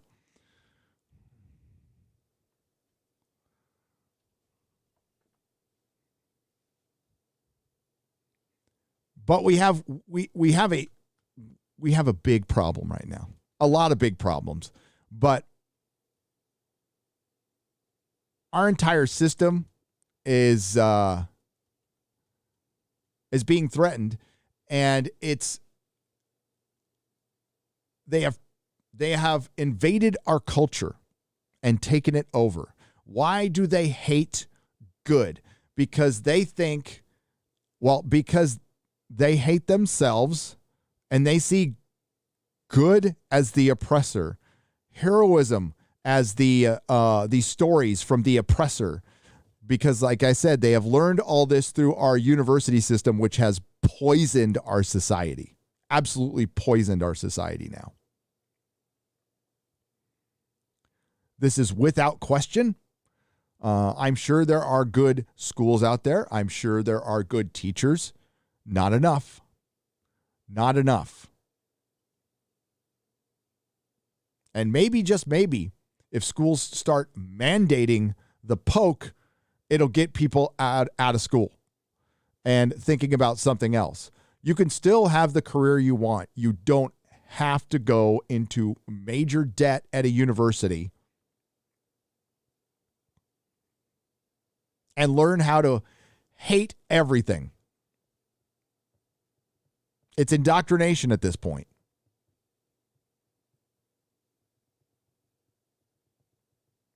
I have no problem with people teaching real history and showing all of the atrocities and everything. Yes, the truth is always the best way. But when you're teaching it with the way that this all needs to be torn down, and I think there's a belief out there by a lot of people that this system can be, that it could be metaphorically torn down, but all the infrastructure will still be there, and it'll just be the same as it is now, except I won't have to work, or I'll be able to do what I want, or I'll be able to get some sort of universal income, or I'll be able to be compensated differently, and I won't have to pay rent anymore, and it's just property. Without really understanding what giving up that kind of freedom is, of giving that much control to a giant unaccountable entity that controls everything now. No understanding. So when you see people bitching that they missed a plane flight because some people walked out for their personal freedoms, that's what we're going to have to give up. Now, thankfully, I saw a lot of people going, I missed a flight today, and good. If this is what it takes to keep what freedoms we have left, good. We're going to have to give up some conveniences. That's going to have to happen now.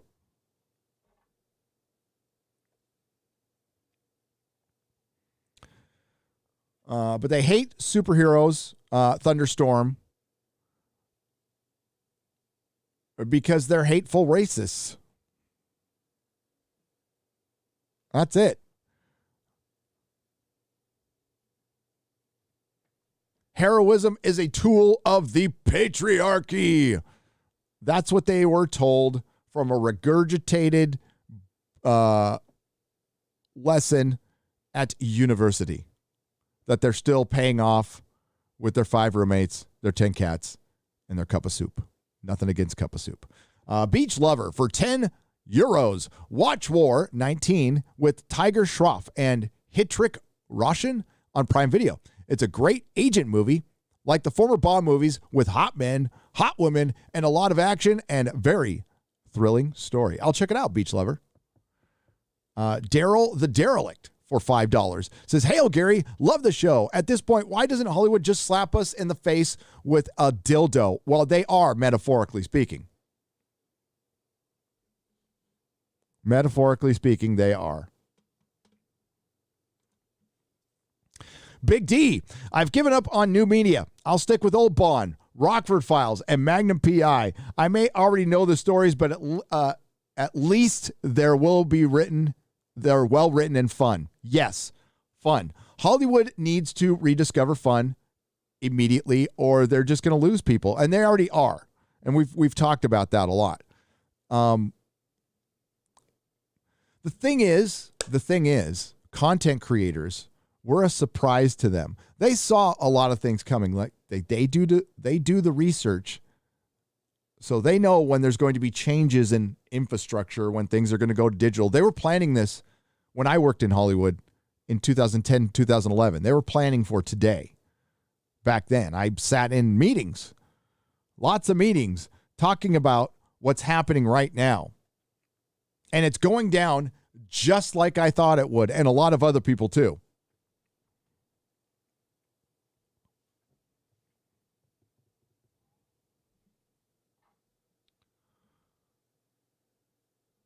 Now, I didn't think the entertainment would be this bad. I'm talking about the technical side of it. I did not see, we are in Hollywood's worst era. And when we get a movie like Dune or The Suicide Squad, that's a rarity. And those are two movies that I liked.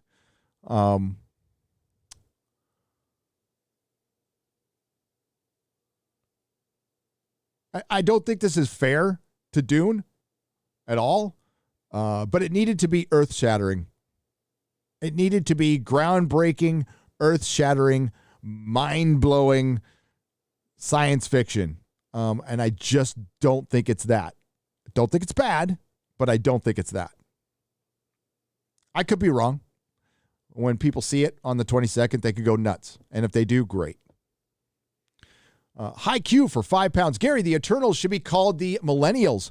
Pretentious liberals with superpowers. Yeah, it's been a while since I've done a Nerdrotic Nooner, so maybe you guys missed that I did speak to a friend of mine who works in the industry, has worked in the industry for a long time.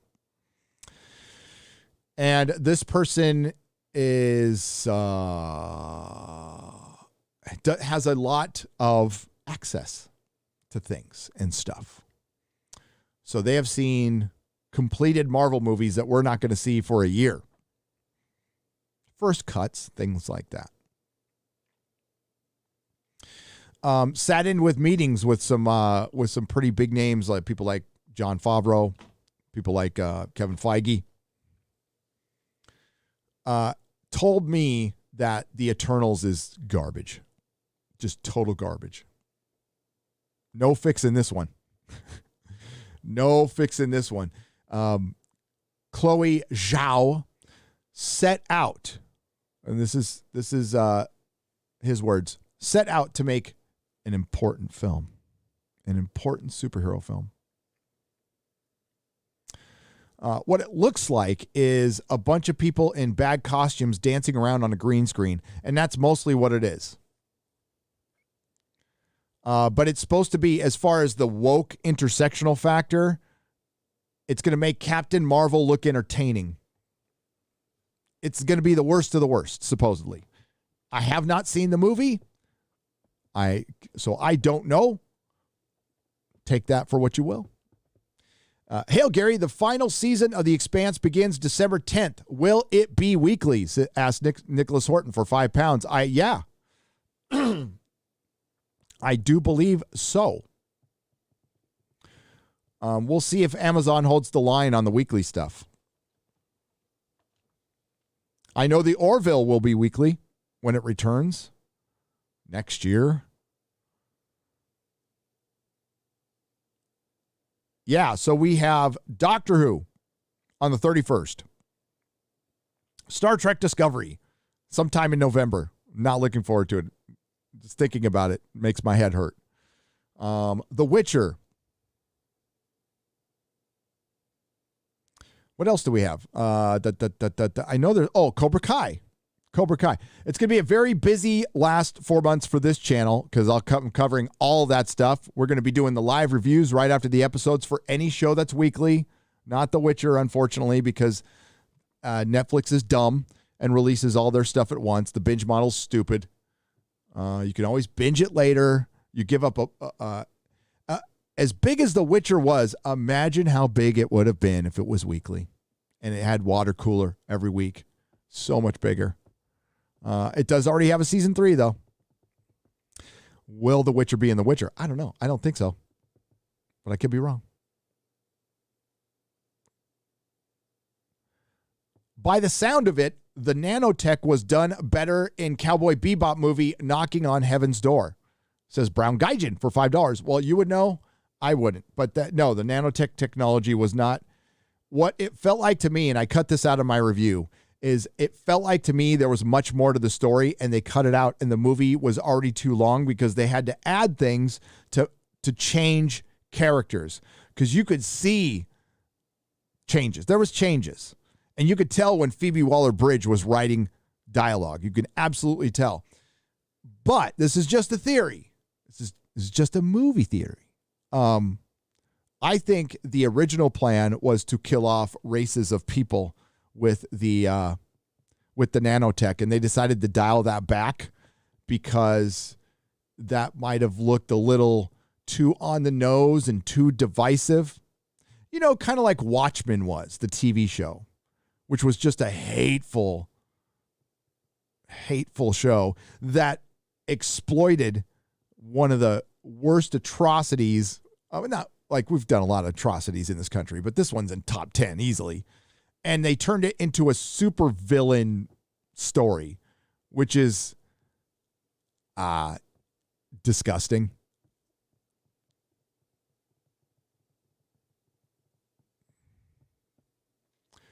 R. Ferguson, Lady Jessica, griping about Paul, the white savior, and not enough strong woman proves she has no clue about Herbert on her source material or her source material.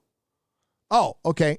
Says Dick Mustang for $5.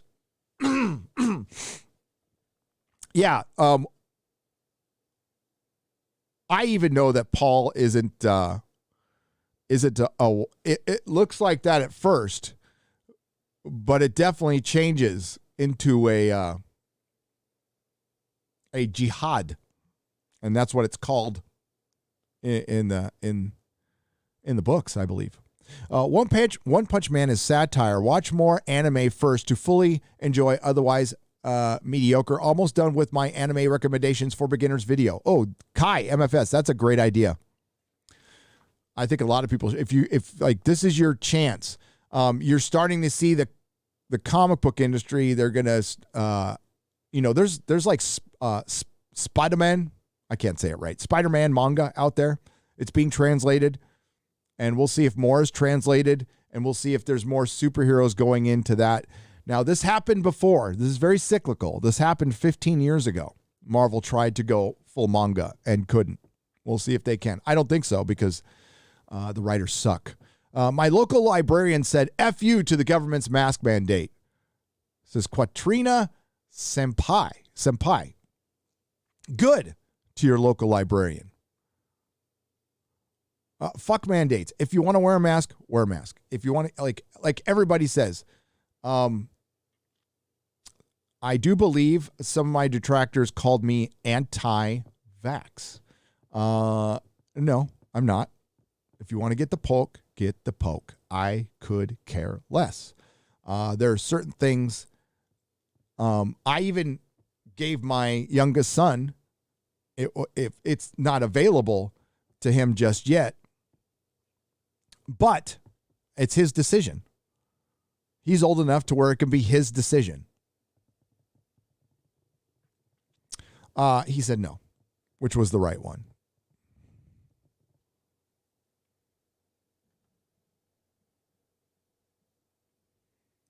Digby Strawbridge for £10 says, so sad to see what has happened to Lenny Henry. was funny. Now just an angry, ill-informed bore. Look at his comments regarding Doctor Who. Oh, I've seen Lenny Henry. Yeah. I think he just became part of the system. And that's what I fear Russell T. Davies is going to become too. Although I haven't heard rhetoric like I've heard from Lenny Henry. Let's go over that article real quick, shall we?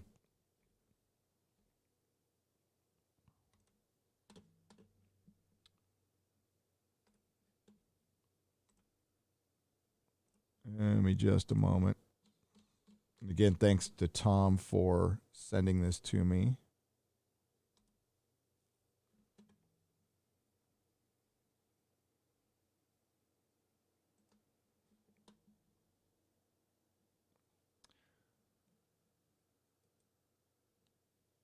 And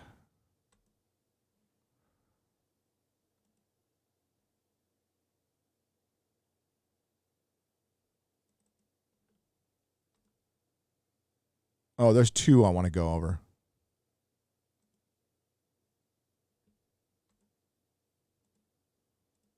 Give me a moment. It's not cooperating. Why aren't you cooperating?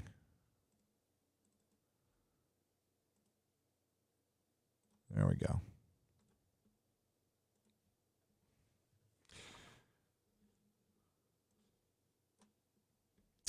Lord of the Rings shows Hobbits won't be.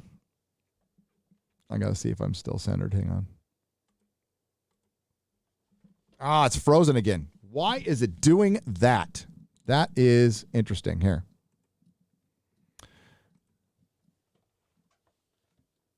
I wonder what is going on with that. That's interesting. All right. Well, we're going to read this article real quick, and then I'll fix the camera again. All right. That's good. All right. Lord of the Rings show Hobbits won't be all white like in the movies. Amazon's upcoming Lord of the Rings TV show will feature more diverse hobbits, according to British actor Lenny Henry, who will appear in the series. The upcoming Lord of the Rings show will feature hobbits that are not white. Okay, we've already said that. Fucking garbage tier. Since the movies have ended, the legacy of the Lord of the Rings has continued to endure, with many comparing fantasies that have come since the age-old classic. It was recently revealed that Amazon's Lord of the Rings TV show adaptation will receive a September 2022 release date to air on Prime streaming platform. The highly anticipated series has supposedly been in the works for years, and it's blah, blah, blah, blah, blah. Here's what Lenny Henry has to say. I'm a Harfoot. Okay, a Harfoot is one of the three hobbits. Okay, because J.R.R. Tolkien was also from Birmingham, suddenly there were black hobbits. I'm a black hobbit. I don't even know I don't know what the context of this is. It's brilliant. And what's notable about this run of the books, it's a prequel to the age that we've seen in the films. It's about the early days of the Shire.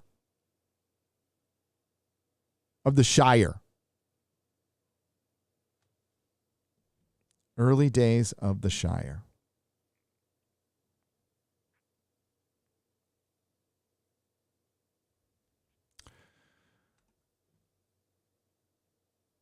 Give me more. I'm fixing the camera. Ooh, I'm huge. Hang on. Yes, that's what she said.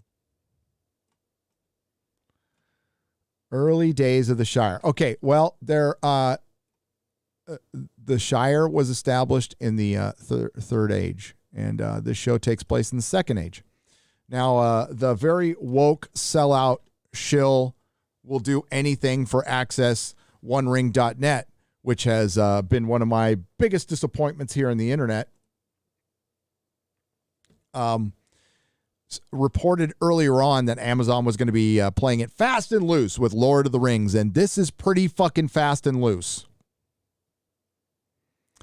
In the Silmarillion, Frodo of Bag End is mentioned, and that's it. Yes, there were hobbit-like folk in the. There are definitely descendants. They came from around the Misty Mountains, and they eventually came into the Shire.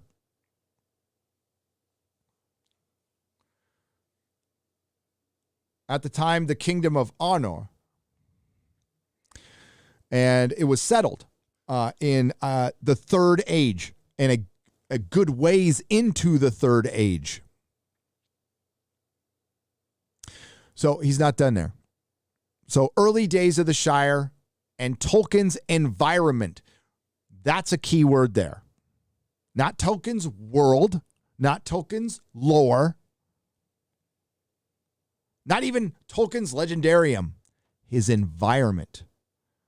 See, these are the little subtle words you got to look into, which gives you a little peek into how the creatives, in air quotes, are adapting this work. Tolkien isn't much of a lore or a world or a universe. It's more of an environment that we can reinterpret for a larger global audience and make it more accessible and relatable. So we're an indigenous population of Harfoots. The Harfoots are the indigenous population to the Misty Mountains where they were first reported. It's murky, and it's purposefully murky, the history of the hobbits. They don't know when the Hobbit branch split off from man, if they did at all. So I don't know exactly what he means by indigenous. Now, there are hobbits. There is a description of hobbits. And I did read this somewhere, and it was years ago. But there is a description of hobbits out there, I believe. Again, I'm not a fucking expert. I would say I'm a student of Tolkien. Student, not an expert. Would never call myself an expert in anything. That's crazy talk. But there was a description of like walnut brown skin. I don't know if Lenny it kind of sounds like he's mixing something up a little bit, but the man said early days of the Shire. So I got to go off what he said. We're multicultural. We're a tribe, not a race. We're black, Asian, and brown, even Maori types within it.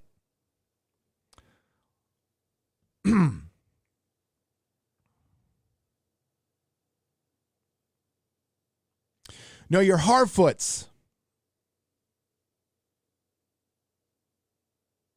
You're Harfoots. You're a hobbit.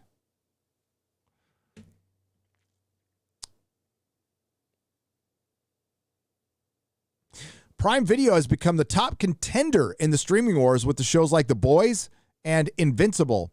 And the Lord of the Rings show should be another show to drive up their subscription numbers. Even 20 years since Jackson's first Lord of the Rings film came out, the franchise is still incredibly popular. For now. While characters like Frodo and Sam will always be beloved by fans, it will be a fresh change of pace to see more diversity in such a popular setting like Middle-earth. Regardless of what Amazon does, their show will likely be criticized if it strays way too much from Jackson's vision. Well, they're probably not wrong there with the normies. But focusing more on diversity and female empowerment should be a welcome change to Lord of the Rings.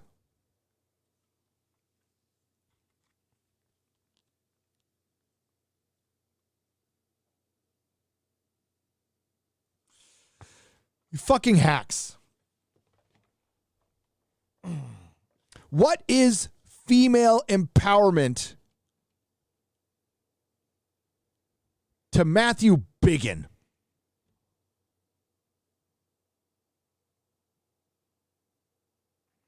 What is female empowerment to Matthew Biggin? Is it women acting like men?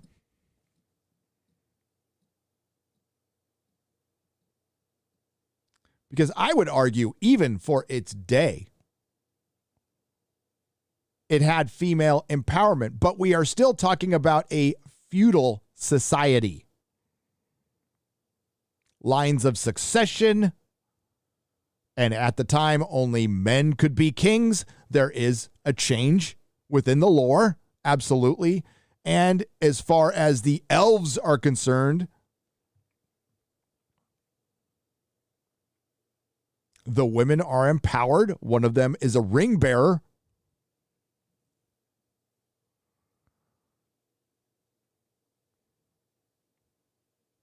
But we've already heard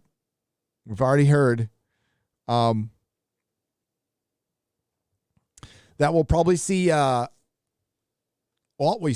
saw it in The Hobbit, and that was fine. I thought the love triangle in The Hobbit was stupid, and the action got too long and cartoonish, but it was fine. Whatever. This sounds like it's going to be a woke mess, and it's not. And I'm looking right at Opie and Opie, the showrunners, Patrick McKay and J.D. Payne.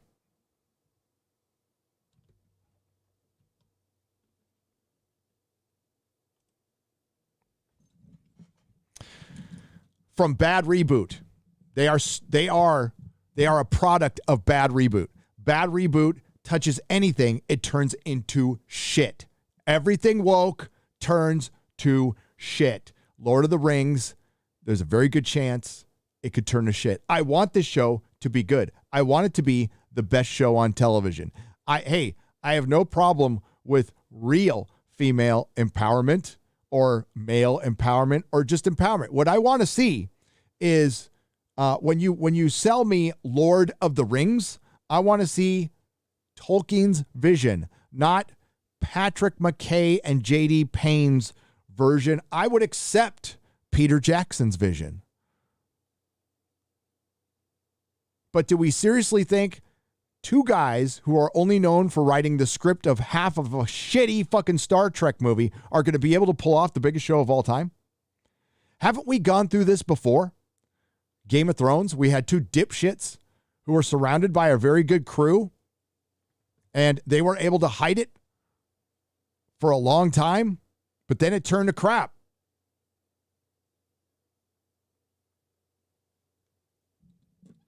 This is going to be a Lord of the Rings that's going to be for the crowd who likes to ship.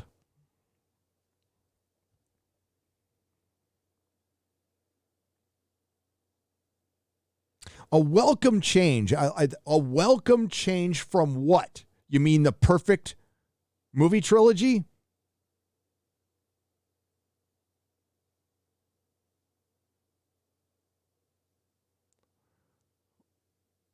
A historical account of mythology in a feudalistic society that still showed a female warrior?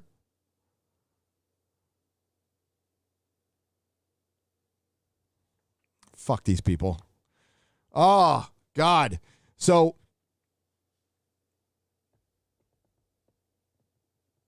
I honestly think House of the Dragon has a better shot at being good than Lord of the Rings at this point. At least you know what you get with George. Unless, we're going to have two Game of Thrones shows competing with each other.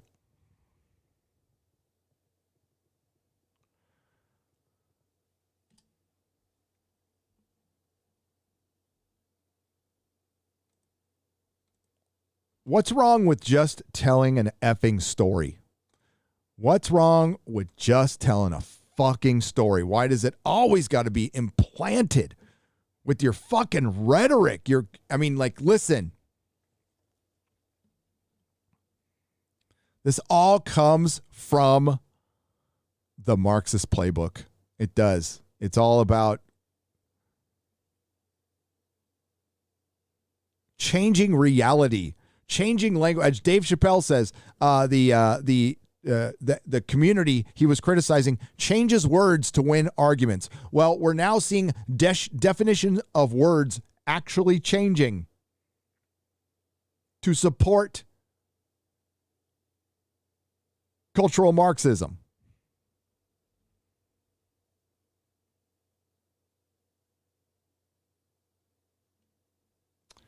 I wanted to show you a little.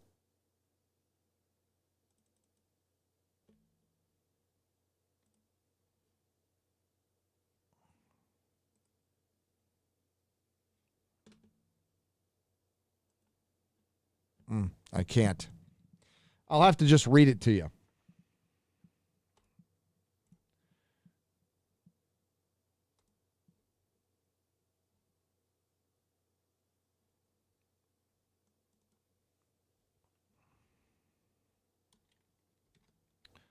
Let's see if that, okay, it didn't affect it. Good. I wanted to read this.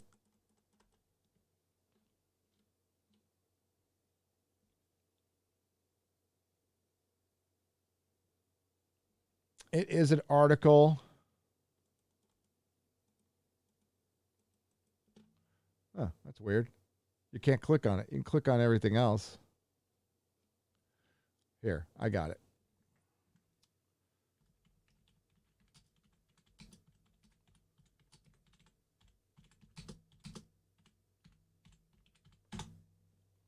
I need an engineer. I need an engineer. No, I don't want that.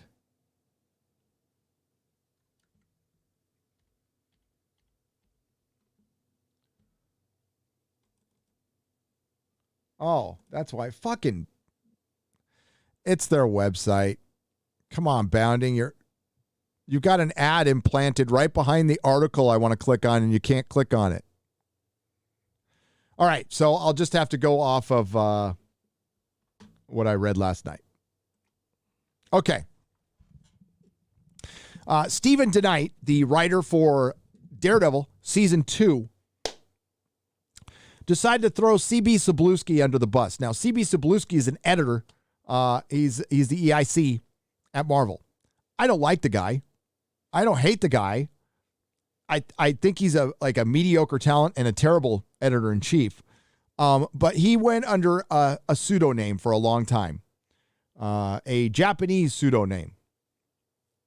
He basically just did it to get work. I don't know if he necessarily did it to get ahead. Everybody uses pseudonyms. We knew it at the time, by the way. This was an open secret. So I don't know why it's such a shock to everybody. But everybody, when I was getting the books written by him, everybody knew it was C.B. Cebulski's pseudonym. So what? Who cares? Well, Stephen DeKnight decided to tweet a couple of days ago that he's no longer going to work with Marvel because C.B. Cebulski appropriated somebody's name and used it to get ahead, and I can't work with people like that. And Stephen DeKnight is somebody I've defended. I think he's a good writer. Daredevil Season 2 is fucking awesome, and he's done some really good work. But then you see him go out there and do that shit. And I'm like, there is no more fucking men in Hollywood anymore. There's no more fucking men. Everybody, I don't know if it's social media. I don't know what the fuck. The world has turned into a 14-year-old fucking girl. I cannot work with somebody who used a pseudonym that was Japanese 10 years ago. And instead of, talking to the guy, the editor, calling him up and going what was up with this? And letting C.B. Cebulski explain, hey, it was a mistake. I did it. I said I was sorry I did it. Talk to somebody, adult to adult, man to man. No, Stephen DeKnight, successful writer who's achieved a lot of stuff, decides to fucking blast this guy on fucking Twitter. Now, again, I could really give a shit as far as their interactions, but it's the behavior. It's that kind of behavior from grown-ass man.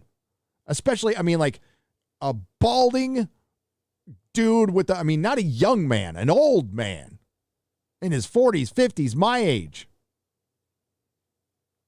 Putting somebody on blast like that's so bitch. It is so bitch made. And why is this guy doing it? He's successful. So he can have a little moment of looking good, because that's all it was. He doesn't give a shit. If he gave a shit, then he would take his name off of everything Marvel, refuse all fucking future money.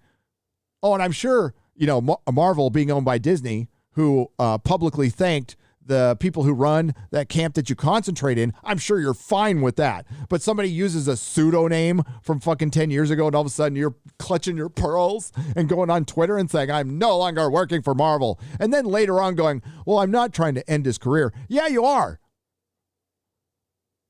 And as Dave Chapelle says, you go after a man's money, that's akin to murdering him, trying to murder him.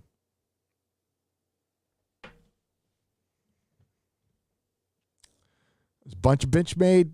It's a bunch of bitch made shit. And again, I don't give a shit about Sabluski or anything like that. It's just seeing that behavior.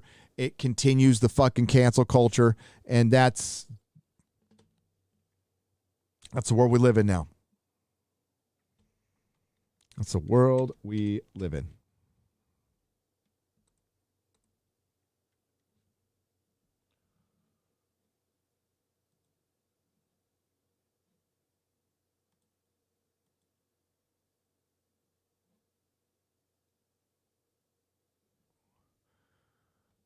On the donation side, we got Caligula for $10. Thank you. What do these pricks think female empowerment is? Acting more like a fan? Fuck that. Masculinity is strong in its own way. Femininity is strong in its own way. We complement each other. It's not that complicated. No, it never has been, but they made it.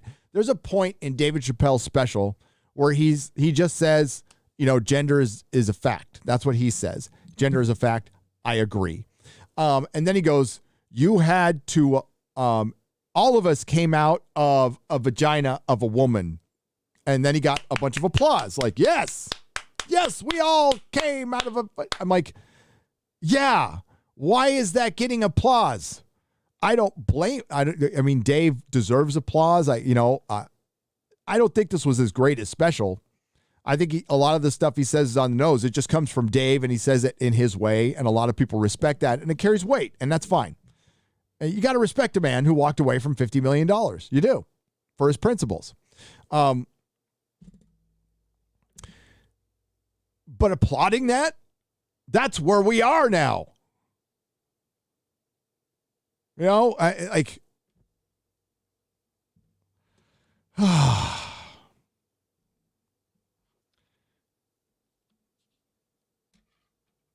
got the context of his argument, but here's the context of mine. I have never been against, and I never have been against, I never will be against a transgender person. An individual, a human being who decides to do whatever the fuck they like with their own life. If it makes you happy, then I'm happy for you and I support you. And if you want me to address you in a certain way and you ask nicely, I am perfectly okay with doing that. You start demanding shit when you don't know me and you start demanding shit of society, fuck that. As I've said before, I'll stick with the pronouns I've been using for decades. But when you start using yourself as a group to weaponize language, to attack and ruin people just for language on social media, for a fucking tweet, for one, you're doing horrible damage to your cause, and you're creating thrice as much as resentment as you would have had before. When things were going in your direction. But it didn't seem to be enough. It almost seems like people are threatened by losing that speciality of it. Which makes me question, is it about the speciality or is it about your real identity? Because that's what I thought it was about. I thought it was about a personal decision to make you happy. None of us are ever going to be fully accepted by everybody in this world. So fucking what? Who cares? You know, Dave at the end says he's not going to make any more LGBTQ jokes. Not until we can all laugh at them together. Well, then he's never going to make them again, which is too bad because I agree. You know when we'll be healthy as a society? When we can all laugh at each other again. Laugh at and with each other. And I mean the dirtiest, worst racial jokes imaginable. When people can just laugh them off, like Uhura in Star Trek, when she just laughed it off. When Lincoln referred to her the way she was, she just went, oh, that's where we need to be.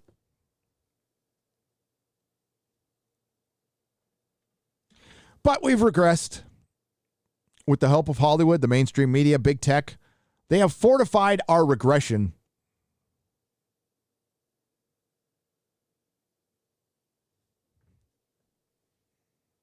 Thankfully, though, social media isn't the real world.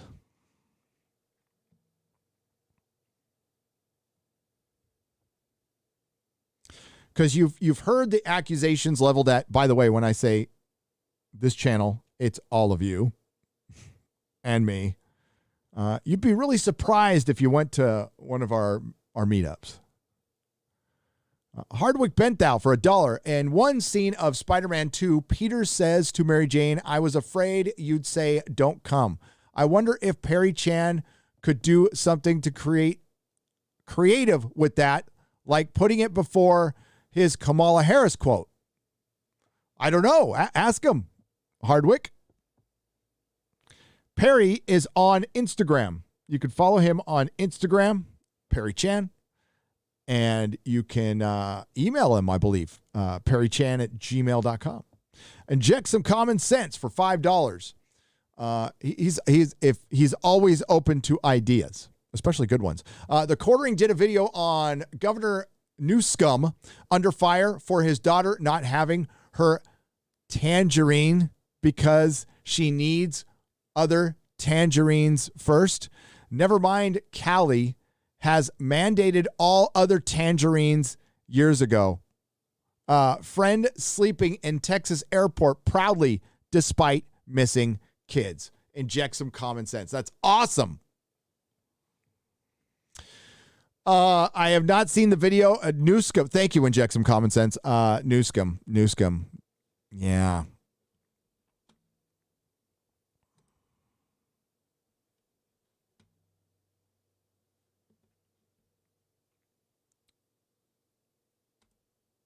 Hang on.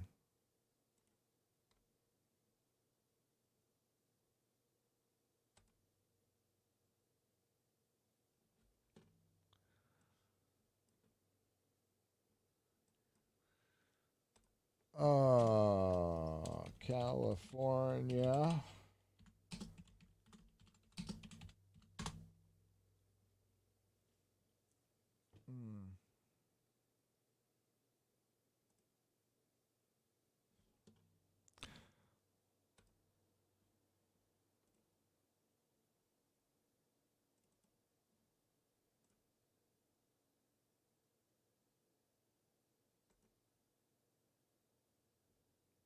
What is that? Is not it. Yeah, this thing is not fixed yet. Not fixed yet. There we go.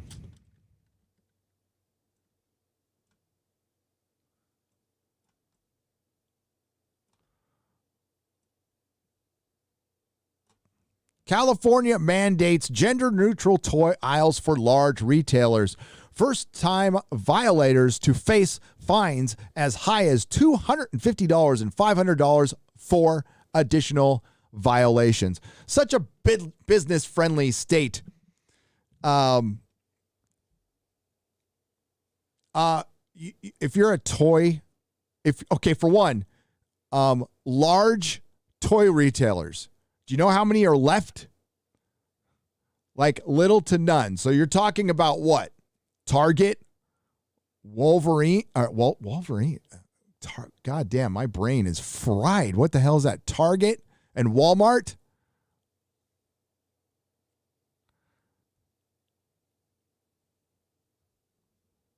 I don't know if Toys R Us came back yet or not, but I'm trying to think of large toy retailers here in California. We don't have Toys R Us. I also have some other news. All toys are gender neutral, dipshit. Last time I checked, there wasn't a toy that said girls are not allowed to buy this. There is a boys' toy aisle and there's a girls' toy aisle. And then there's a bunch of, they would already, I'm trying to remember Toys R Us, and there was I would say only 2 or 3 aisles that would be considered girl aisles and boy aisles. And then it's bikes and games and the rest of that shit, which would all fall under the gender neutral. This is such a fucking waste of time. So you're telling me we're in the midst of a crisis right now. We're mandating that people do things, and we shut down businesses a year ago, but you got time to mandate a gender neutral toy aisle. This word mandate, when did this start fucking coming into our vernacular regularly? And why are we okay with it? Fuck that shit. And the fucking retards voted this guy back in.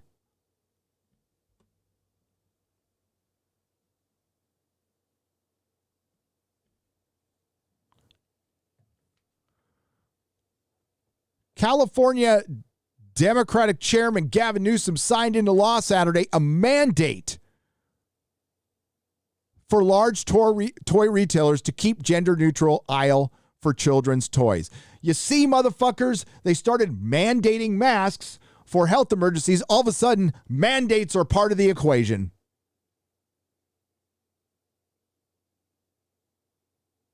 That's dictatorship.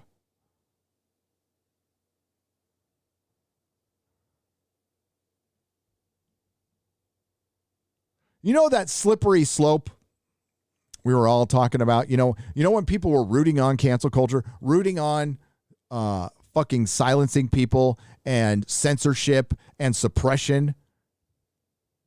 And we said, hey, those of you who are rooting it on, you morons, it's going to come for you someday. It's here.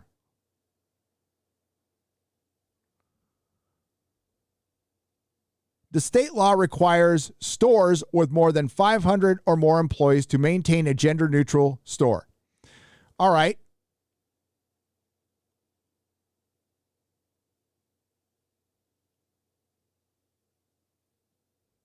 A gender-neutral section or an area with children's items and toys, excluding clothes, regardless of whether those items have been traditionally marketed for either boys or girls.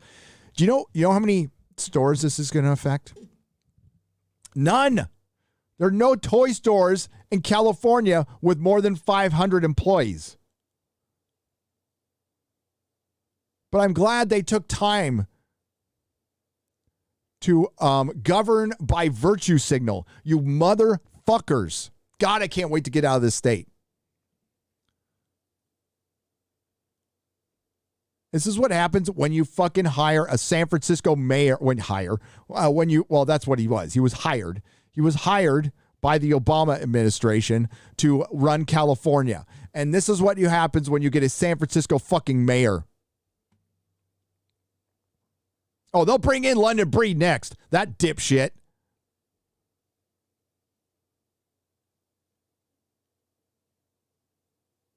We need to stop stigmatizing what's acceptable for certain genders, and we just need kids to be kids. By confusing them more. Actually, I can't find the tweet now, but the Babylon Bee actually called this. This is a headline that the Babylon Bee called.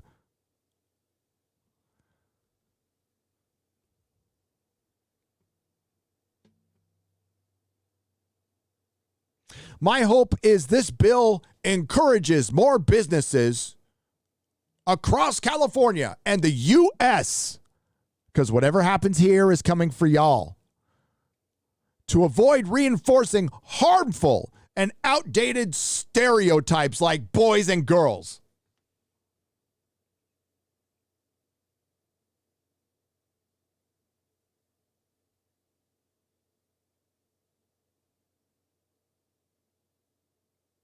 You know, if I had any faith in the system, I would say this overreach is good, and it virtually guarantees that these idiots will be gone next election. I don't believe that anymore. I need to see it first. Ban mail-in ballots.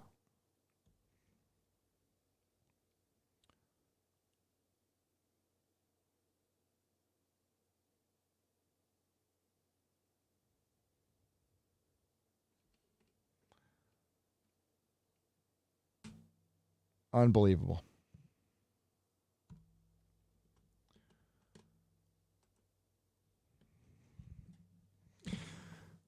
Oh. Well, hey, again, thanks to Gavin Newsom's amazing economic policy, there are no toy stores with 500 more employees unless they're going to apply that to a Target and a Walmart, which still doesn't have that big of a toy section. And if it was me, my mandated gender neutral section, I would get a hot toy, just a hot toy figure body without even a head, just a hot toy figure body, and put it in a basket. There's your gender neutral toy. Stick it up your ass.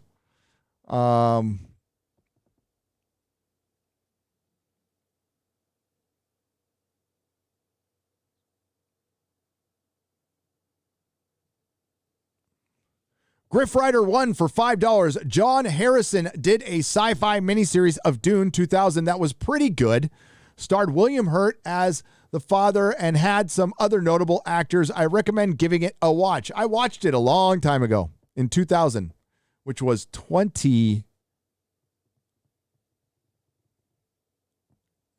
years ago. Griff Rider.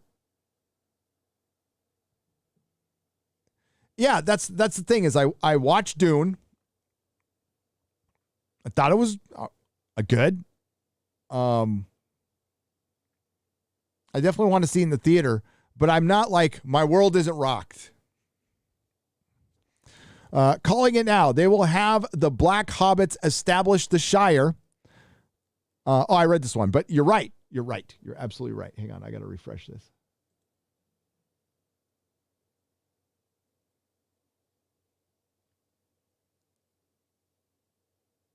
Make no mistake, in the recall election, there was a window in the envelope through which you could see whether or not a person voted to recall. Then there was a felon caught with hundreds of ballots asleep in his car. It's brazen at this point, in my opinion. It is, and they didn't need to do that because they would have won anyway.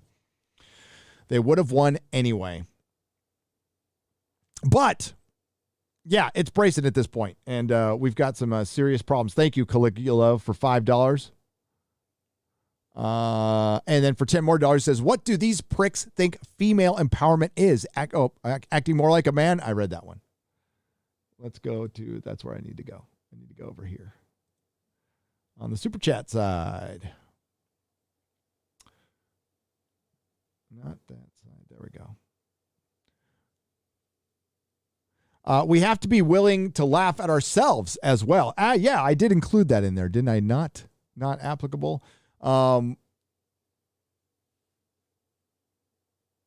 That would be, I mean, self-deprecating humor is the key. Well, for one, it's the key to humility, being humble. And that's also, that's also a sign of confidence, being able to laugh at yourself. And like Perry Chan takes us to task every week, puts our heads in the most interesting situations, and we laugh our asses off because it's funny. There's some people who are too prickly for that. And that's not good. You got to be able to laugh at yourself. But that's the most important part, not applicable. So that's the key to everything is once we're able to laugh at ourselves, then we'll be able to laugh with everybody about everything. And that means we are a healthy society. We are not a healthy society. There's a lot of poor mental health out there. And now we have corporations and institutions playing to that, playing to victimhood. Because the powerful want you helpless. And what's more helpless than somebody wearing, a mental condition as a badge of honor? Like being a recovering alcoholic is not a badge of fucking honor. It's something I have accepted I am, but if I had a chance to really magically make it go away, I would.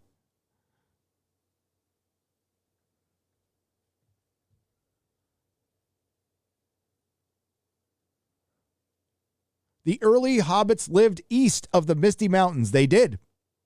They did. And they came down, and they don't know why. Tolkien never says why, but they made the journey. And they were given some land. And then when the kingdom of Arnor fell, they kept the land. I reserve the right to disapprove and not participate. Absolutely. I reserve the right to keep my liberties and freedoms. Andy LDN for 179 was always in JW Doctor Who, used to be very funny. Was also in Jodie Whittaker's Doctor Who, used to be funny. Oh, Lenny Henry, yes. Yes, he was. I remember he was in Spyfall or whatever.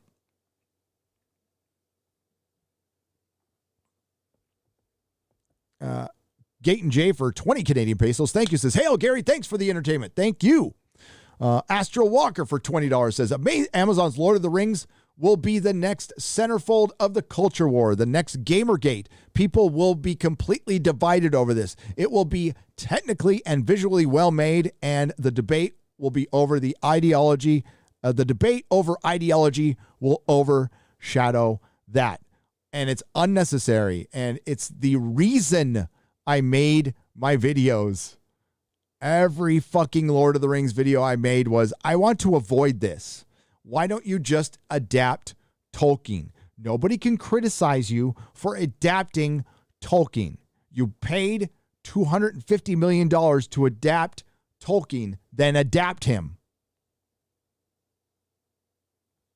That's all you need to do. Sure, people are going to bitch that this is too white and da-da-da-da and da-da-da-da. But if you just make your shit, eventually the criticism goes away, because it's never really about that. It's about bringing people attention. For example, all the hubbub about fucking Alex Jones. It's gone. It's gone. You know why it's gone? Because for one, I didn't perpetuate it. And it's because they didn't give a shit. The people, the detractors, didn't give a shit that Alex Jones was on my fucking channel. That wasn't about what they were coming after, like I said before. So they're on to the next thing. All Hollywood has to do is the same fucking thing. I've never said you have to listen to us. Just don't listen to them.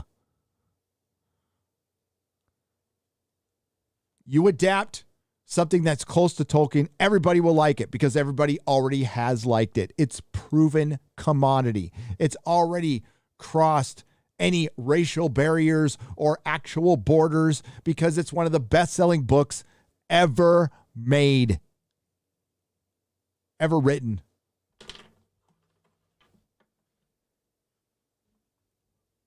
Translated to like 50 countries. I think it's fine. But no. Two brand new showrunners who wrote a half a bad Star Trek movie are going to fucking change it because they know better. All right. And it has Breaking Bad writers on it. So, yeah, nihilist fucking Lord of the Rings. Awesome.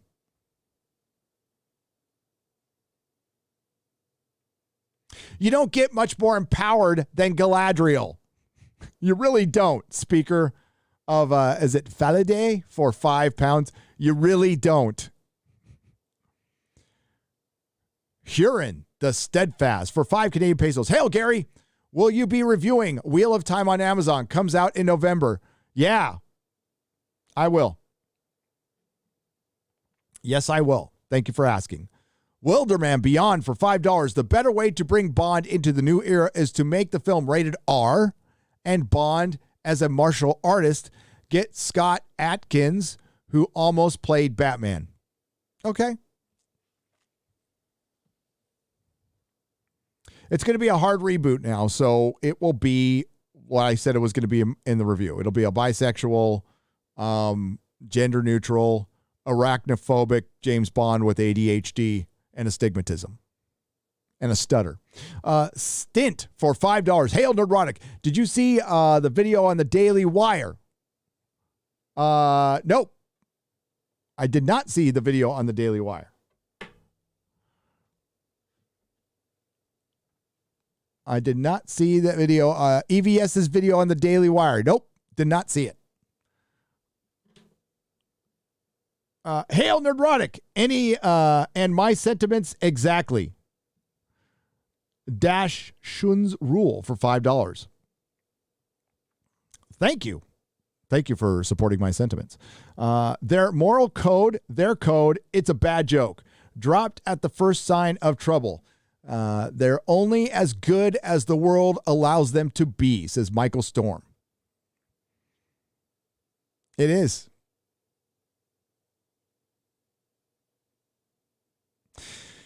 There is no moral code. The code is virtue. It's a virtue code that is only done to bring attention to themselves, like Stephen DeKnight. Like, what purpose in the world? If you really have a problem with CB Cebulski changing his fucking name, using a pseudonym that's Japanese 10 years ago, then just don't work there. Then just quit.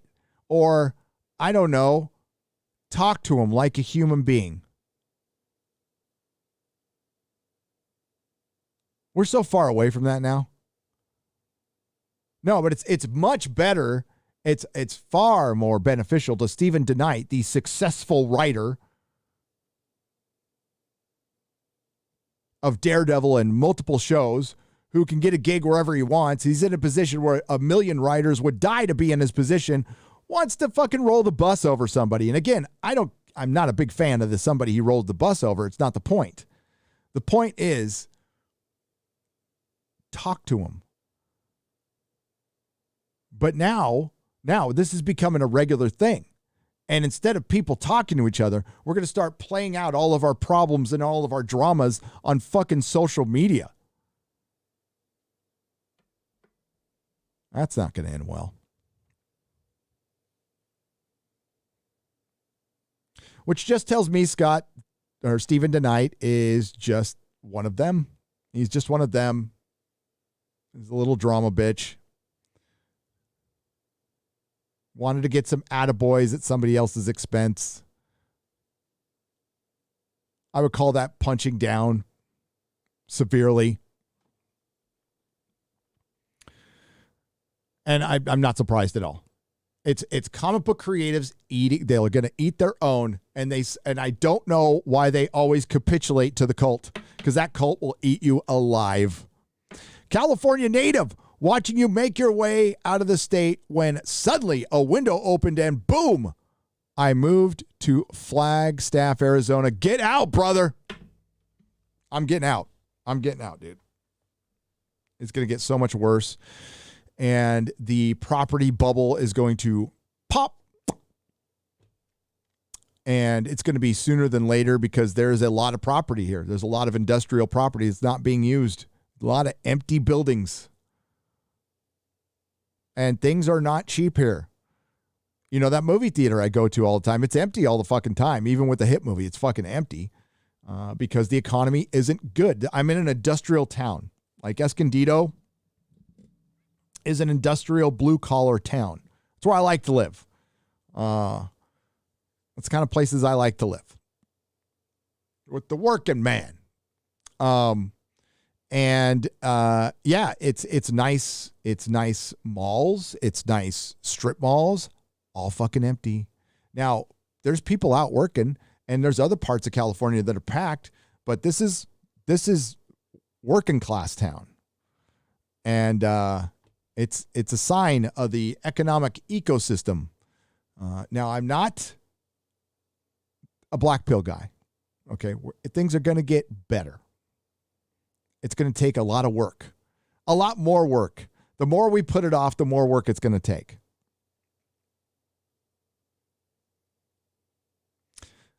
Randomize for adult a pound 79 says the Sandman Volume 2 is on Audible and it's fantastic. Is it better? I mean, Randomize, I didn't hate Volume 1. I just felt like it was a little overproduced.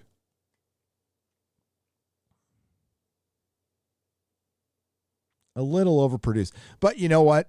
To be fair, Big Finish is really overproduced. I mean, they do not allow for silences at all. California, I read that one. Jesse for $5. They demasculated Paul way too much. Ruined it. Then the most interesting character, Duncan.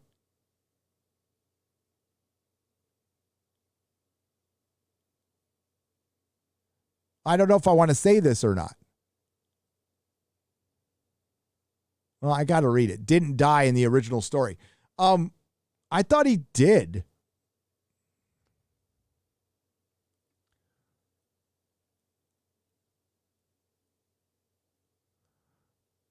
I would say this Paul is not very manly. I'll say that. They got the wafiest boy they could get. I'll give you that. But that's supposedly how it is in the book.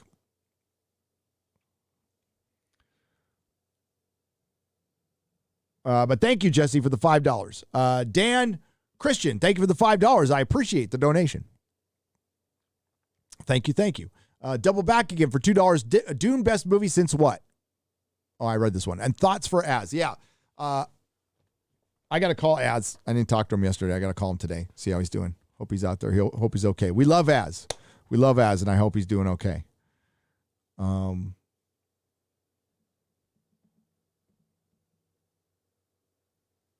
And we got a $50 super chat here.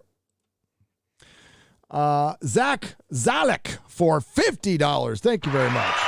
Gary, you have been saving my sanity. Real question. Can you wrangle Drinker and Shad to review Priscilla, Queen of the Desert?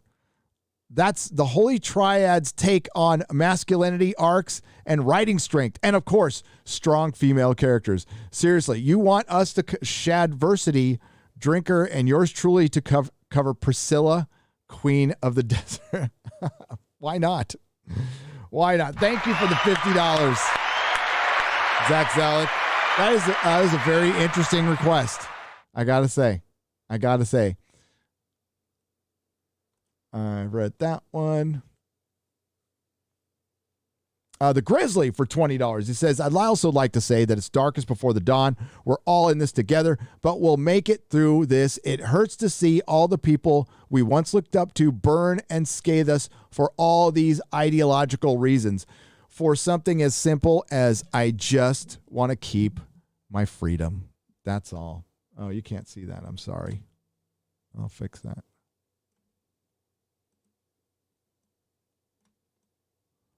We'll fix that. So that's where it was. That's from the Grizzly. How about a new Bond series by setting them during the time Fleming wrote them, 50s and 60s? You know, Matt Hall for $5. People have brought that up, and I don't think that's a terrible idea, doing it as a period piece. No, they're going to do a Black James Bond. And he's going to be known as Black James Bond. Instead of doing a 008 and get whoever you want. Star Trek Lower Decks, Season 2, Episode 8, the orgy scenes, and the dude posing spread-eagled with his legs in the air. How the hell did Star Trek come to this? Oh, we tried to warn you. We tried to warn you. What can I say? It came to this because they hired a repurposer who doesn't care about the franchise. And now it's like, it's a bunch of it's just pieces of shit. That's all Star Trek is now, is pieces of creative shit. It amuses me that these idiots keep throwing people under the bus without realizing that at a certain point, the bus's wheels no longer touch the ground. Oh, good one. Exactly. You know, it starts out, censorship and suppression starts out one-sided, becomes indiscriminate every single time. So that's why we have to do this. That's why we have to call this shit out. Yes. Sorry, Grizzly. Yes, he will be non-binary. He will be non-binary. You're right, Grizzly. Bond will be. No, but it eventually comes for everyone. And then the people who are rooting it on going, wait a minute. Remember when the BLM rioters and Antifa rioters were out there burning shit down? And then you'd see those idiots come out going, but I'm on your side. But I'm on your side. That's what most people think, that they're going to get passed over.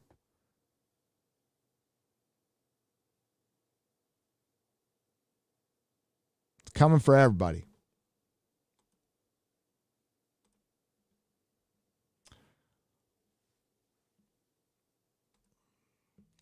Tagged you in a pic on Twitter. I'm Asgard Rage God. Superheroes literally saved my life. And nowadays, I wish mainstream still thought it was lame. Yes. Worst thing that could have happened was them going mainstream. And we all wanted to see this. We did. But at what cost? The MCU cost us Marvel. And DC. And DC never really got their shit together. Looks like Gal Gadot will be leaving Wonder Woman after the third movie, and you're going to be stuck with Ezra Miller as Flash. Hail, Gary, heartbroken as I watch another IP fall. And thank you for being a member for 10 months, Ed Rojas. I appreciate it. Ed Rojas.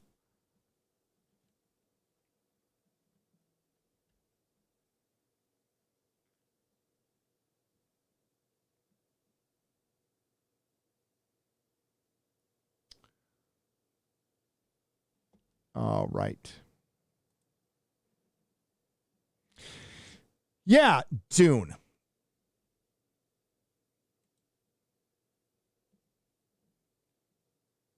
Like I said before, I don't think it's fair. I think this thing needed to be like a cinematic achievement, and I don't see it as that. And I think that has a lot to do with where they chose to end the movie. You know, I could be wrong. Again, I think people will be okay with this, but it's not tracking to what it's tracking right now. It's not going to get a sequel unless it brings a lot of subs to HBO Max. I think like now would be the good time to greenlight a sequel. I think it would really help your film. So I don't know if they're going to do that. We'll find out. There seems to be a lot of chaos. But my good friend told me Warner Brothers is like one of the most cutthroat places to work. It's just always been like that.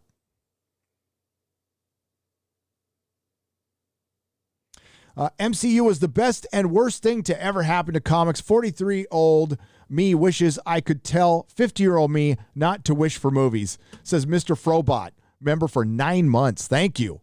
I am looking forward to Planet of the Woke. Oh, God. I am not looking forward to Planet of the Woke. Sorry, Rob Atlas, for member for 20 months. That's awesome. Oh, there we go. I'm not looking forward to it either.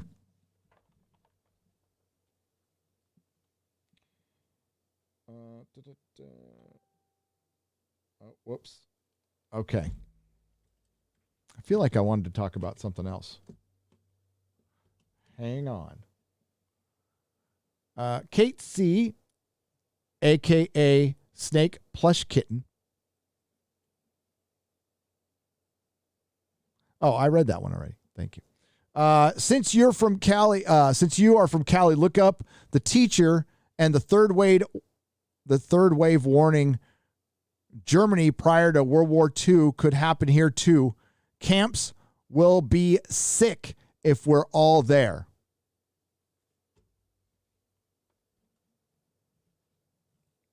Let me read that one again. Since you are from Cali, look up The Teacher and the Third Wave.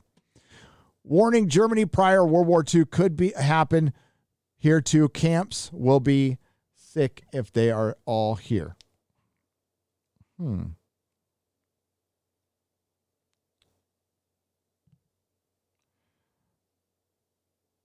Teacher and Third Wave.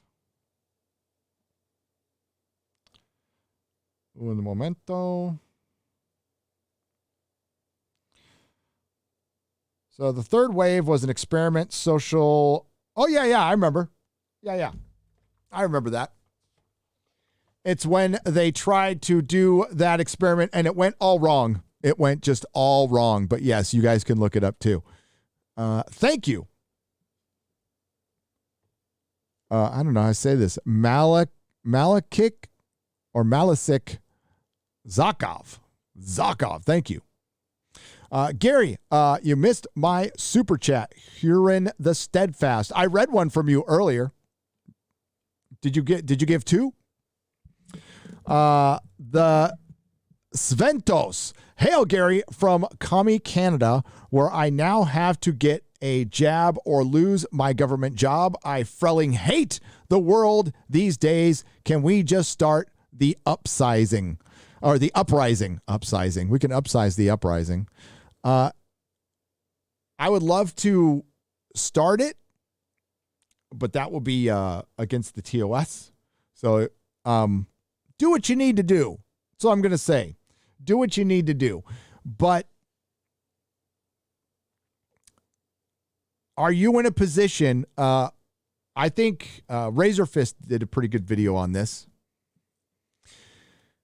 But you're from Canada. Yeah, it's different there. I don't know. They can't mandate all of us.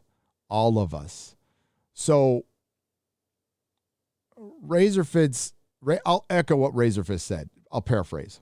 And I've worked tons of retail. I've worked a lot of jobs in my life. Most of them grunt, blue collar, retail jobs. I ran a retail store. I grew up working in record stores and worked in Targets. I've worked all these jobs. You can find another one. And I would very quietly, and this is what Razor Fist suggested, if you think mandates are coming, very quietly find another job in a place that won't do it. And by the way, there is plenty of work out there right now. Tons of it. It's everywhere. I see help wanted signs everywhere. There is a labor shortage in America, yet we have 8 million people unemployed. So find another job and tell them to fuck off. If you can, if you're in that position. If you're not, do what you have to do. Okay? It's tough, but nothing's going to change until all of us are really united on this one single point: freedom, liberty. You do not mandate. It's just this. It's just it's just an experimental vaccine. It's just property. It's just 2 weeks. It's just a month. It's just your freedom. It's just your kid's life. It's justed us to death.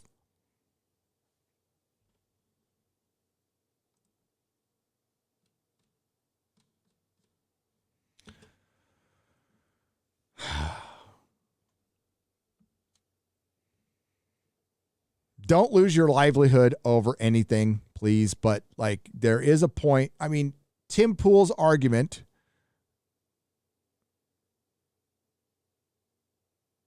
has some merit. And I say that as a parent. Now, I am not, we've pulled our kid out of public school.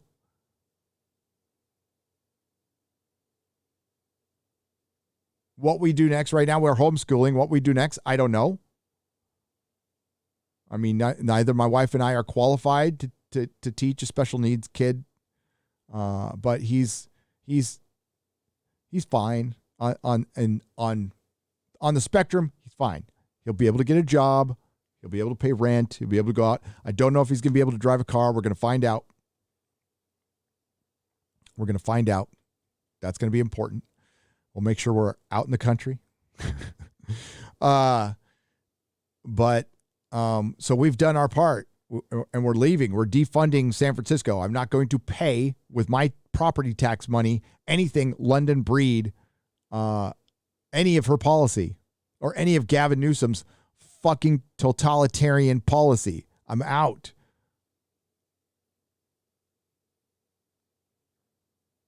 But there's not enough. There's people who are going to go, I like California. I'm going to stay here. Who could move? Now, there's a lot of people who can't move. Then you have my sympathy.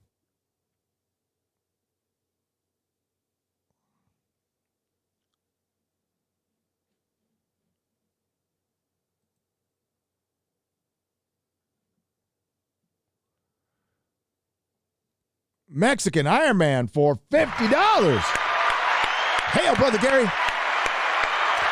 Cannot wait to see you out of California. I am so much happier out here in South Carolina, and you and the wife and the kids are welcome to come on a vacation at my place here at Hilton Head Island.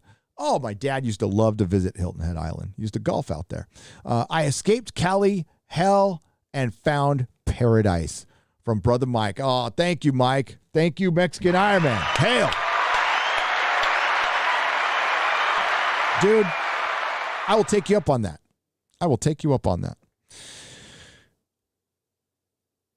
But like Tim Pool's argument that was out there that I think the quartering was taken to task on.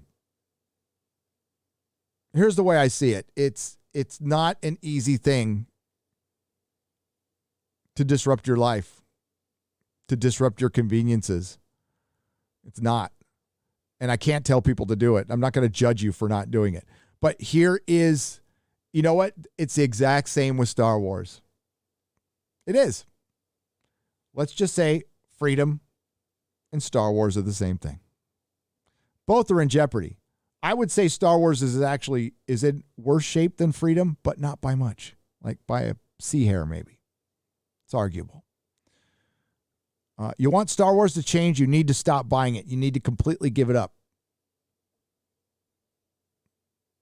But not many people are going to do that. I've done it. But I don't care. I don't want Star Wars to change. I just don't care anymore. It's dead to me. But if you want something to change, you got to, and it's in a bad direction, you got to stop supporting it. So eventually, if we want Star Wars to get better, everybody's going to have to stop watching it. It's going to have to be, it's going to got to force them into a desperate situation. And that doesn't always reap creative fruit.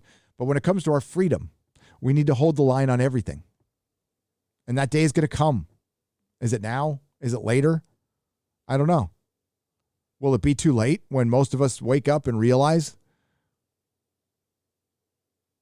that we've allowed this to go on too long? I think there's still a lot of people who think it'll just right itself. It always does. It's not happening in this case, folks. It's not. If it's going to right itself, we are going to have to work at it. We are going to have to elect new politicians across the board. All of us are going to have to pay attention to local elections like we've never paid attention to them before.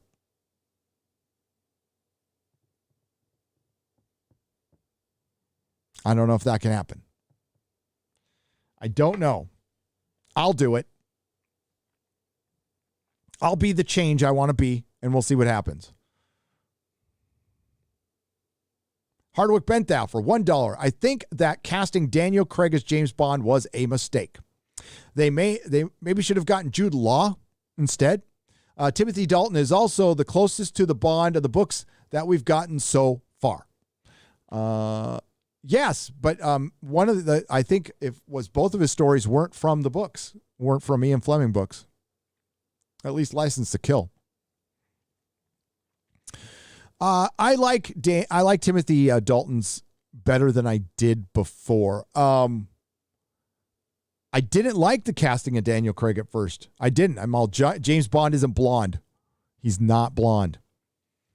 But I loved Casino Royale, but that was obviously just a one-off.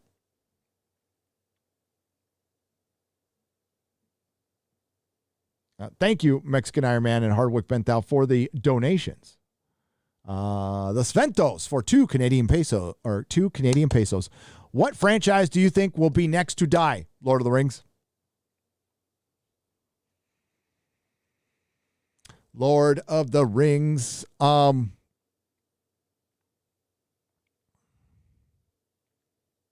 Yeah, I don't think Dune is going to be a franchise. I don't think it's going to have enough to be a franchise. Which is too bad for Doom fans. And as far as like the feminist stuff in there, I think it's baked into the script, but it's too early to tell what Paul is, in my opinion, because he's nowhere near being the full Paul yet. Also, love your content and preaching fellowship. You help me to my 2 years of sobriety. Thanks, brother. Oh, you're welcome. So I'll keep coming back. Stay, don't. I read it anyway. Malik. Is it Malikik or Malisik? Sorry. Zakov. I'll just call you Zakov. That one's fun to say. Thank you. I like that people are using the word fellowship and not community. I mean, it's not your fault for saying community. Everybody's saying community, but that's commie speak. So say fellowship. I like fellowship. But we're a loose collection of individuals who all think for ourselves and all do our own thing. And that goes for content creators or viewers or audience. You can like who you like, support who you want to support. I've got subscribers that watch John Campea all the time. That's fine.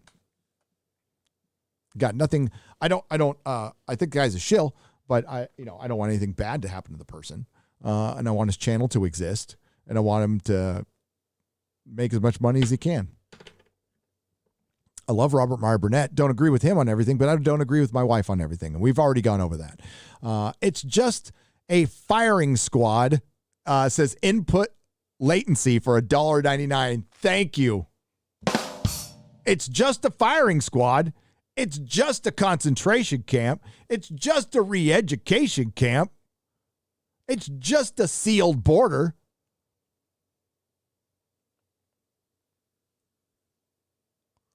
It's just house arrest.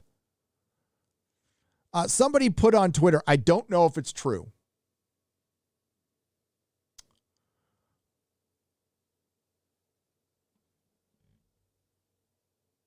It was do not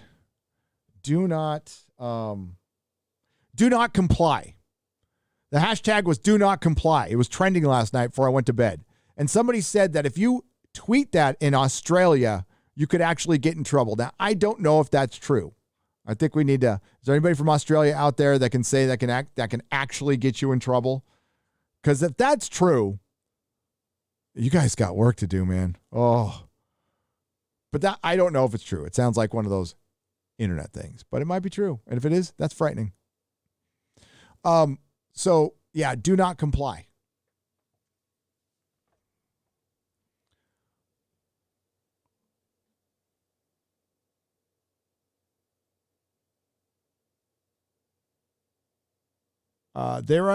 There I go, God of Rage. Thank you for the $1 donation. I appreciate it. Thank you. Steve Holder for £5. Hail Gary and blessings to Mrs. Nerdrotic and family, loving Friday Night Tights, and best wishes to Az. Yes. I saw Az did a couple of videos today, which fired me up. That made me happy. I was like, yes, my man made some videos today. So I'm going to call him later. Az has become one of my best friends.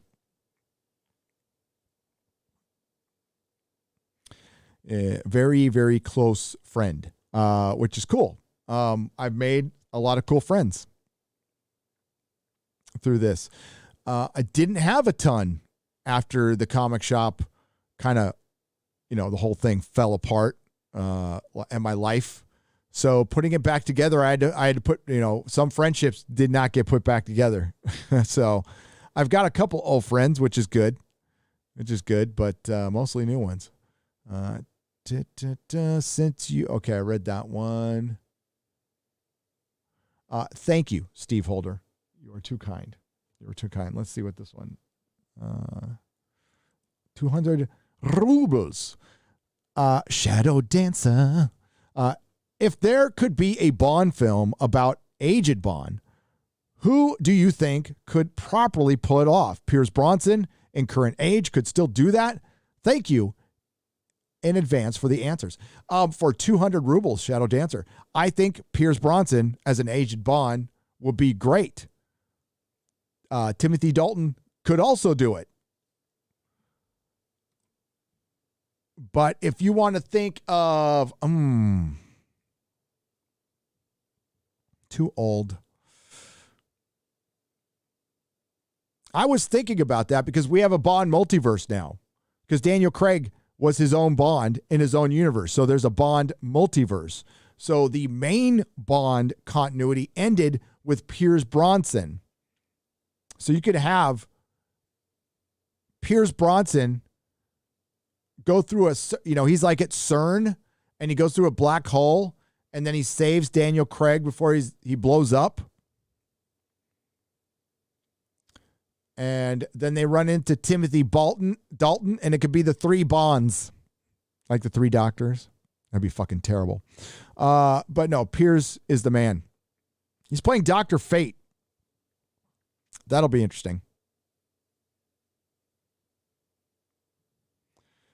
Darth Gravel for $5. I revoke my consent to be governed by this illegitimate regime. I do too. There's Az calling me right now.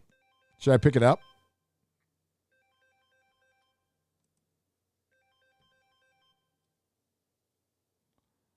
Hey. Hey, can you please say Pierce Brosnan and not Pierce Bronson? Did I say Bronson? I'm sorry. Pierce Brosnan. Keep saying Bronson. Charles Bronson as Bond would be better. Pierce Brosnan. It's an Irish surname. Oh, he's not Scottish? No, he is Irish as well. Pierce Brosnan. Bronson. Thank you. Brosnan. Okay, I'll let you get back on with your stream. Thank you. Pierce Bronson. I revoke my consent to be governed by this illegitimate regime. I wish we could, Dark Gravel.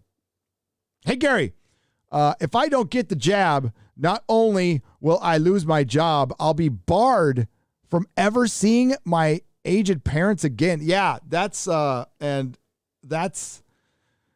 you can't tell people to say no to that. I can't. I mean, there is going to be a time where you hold the line, but that's a situation I'm in too, my man. Pierce Brosnan. Because I'm known for pronouncing names so well. Thank you. See, Az is good. He's watching. Hail, Az. Everybody, F's in the chat for Az.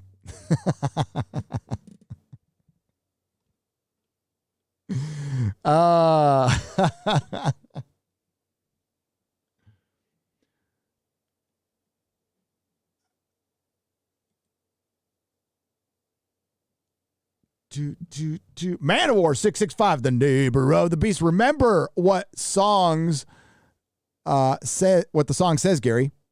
They'll watch us rise. With fire in our eyes, they'll bow their heads. Their hearts will hang low. Then we'll laugh and they will kneel and know this heart of steel was too hard to break. Too hard to hold. Oh my God, what song is that from? Hang on. I'll find out. Oh no, that didn't work. Oh, because I'm using the wrong keyboard.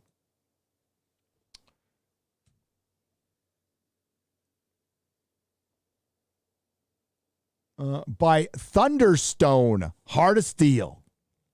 Heart of Steel. I like that. We do not kneel. We do not kneel. Hey, House of the Dragon. So the House of the Dragon trailer came out last week. And I haven't talked about it with just you guys.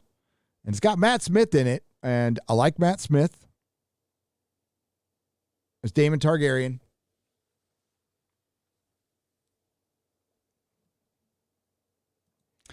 And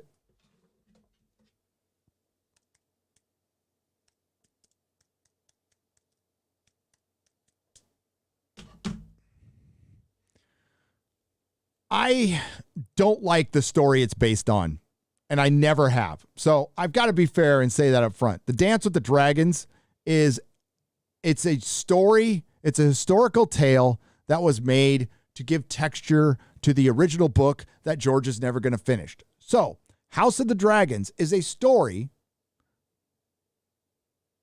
taken from an unfinished book series based on an unfinished book series. I repeat, House of the Dragons is based on a story that's in an unfinished book series that's based on an unfinished book series. But at least this story has an ending. It's a terrible ending. It's a horrible ending. It's an ending that I don't think anybody's going to like unless they change it drastically, which they probably could. Now, what are some of the pros? Ryan Condell is a good showrunner. Miguel Sapochnik is a good director. Dan and Dave aren't there. And then you have all the other people who worked on Game of Thrones. We are going to get things like magic that Dan and Dave didn't like. The thing is, there's not much magic in this story. I don't know where they're going to get it from. Sounds like they're going to be taking a lot of liberties, and I think they're going to have to. I might support this because this story only takes place in Westeros for the most part, unless they add something else.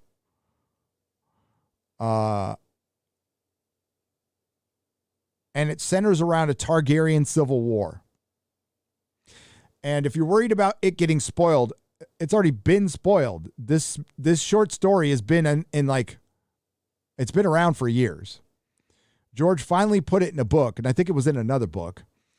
It was also a special feature twice on the Game of Thrones Blu-rays and DVDs. And if you've ever watched an Emergency Awesome video, he's spoiled the ending like 100 times. Well, okay, I won't over exaggerate. 20 times. 20 times he has spoiled the ending to this show. So it has an ending. That's good. It centers around two women who are basically in the shadows controlling. Well, no, one's a queen, so she's like in charge of her own fate. And the other one is a Hightower helping her son. But those are going to be that's going to be the focus of the show. But Matt Smith will probably be the other star. And I think he's very well cast. I think that was like, and for the most part, I think the casting is pretty good in the show, except for Corliss Valerian, which was ridiculous. But you're not, well, they will say you're not allowed to say it, and if you actually bring it up, you're racist. No, we're talking about a fictional character here that you have changed fundamentally a pretty important storyline, but whatever. It's done fine. I thought the trailer looked good, and it did. You know what? It depends on where you are, because I got a lot of emails going, fuck this show. But it got a lot of response, and I think what we fans were optimistic, okay? We're optimistic people. So we want to remember the first 4 seasons of Game of Thrones. Remember when you got excited? Remember what, depending on where you are, East Coast, West Coast. If you're on the West Coast, it's about 5:30 Sunday in April, and you're getting ready for Game of Thrones. And that was fun. That was a good time. You had a good show to watch. And then eventually you started watching it with a group of friends, or you went to a bar and watched it. It was a good time. Until Dan and Dave got a little too big for their britches. And they got a Star Wars gig that ruined the entire fucking show. Now, and George R. R. Martin ruined the entire fucking show by not finishing the book. I want to remind everyone, again, House of the Dragon is based on a book. It's based on a story in an unfinished book series based on an unfinished book series. But let me add one more.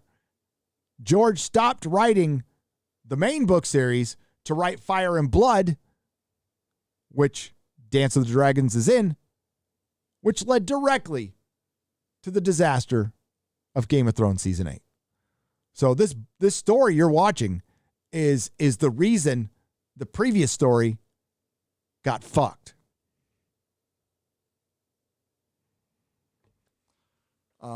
George is never going to finish. Poor Jon Snow, bleeding out, Castle Black, for 3,740 days now. 3,740 days.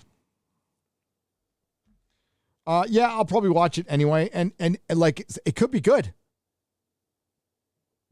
But it also could be intersectional feminist drivel, woke Game of Thrones. So we'll see. I think the first one will, also the first season is probably going to be boring as, I don't know. There's going to be lots of dragons, so the normies are going to love it. Ooh, dragons! No White Walkers, but lots of dragons. You know what happens to all the dragons? I'm going to spoil something. I will count so you can plug your ears.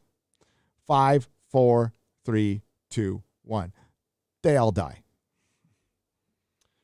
Hail to the fellowship. I stand for all of you. I truly love all of you, and I see how talented all of you are. I will be on YouTube to promote your content. I am your shield. Make new content, writers, artists, and creatives, says Ruben. What's up, Ruben? I love Ruben.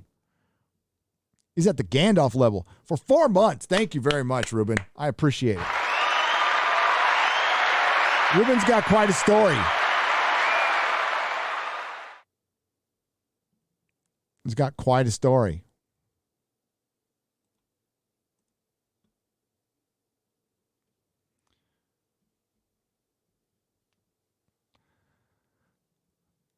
We love Ruben.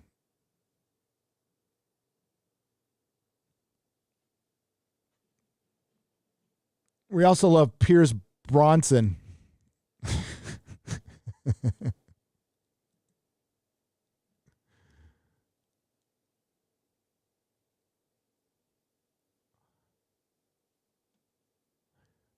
$20 Canadian from Mr. Buttcrack Media.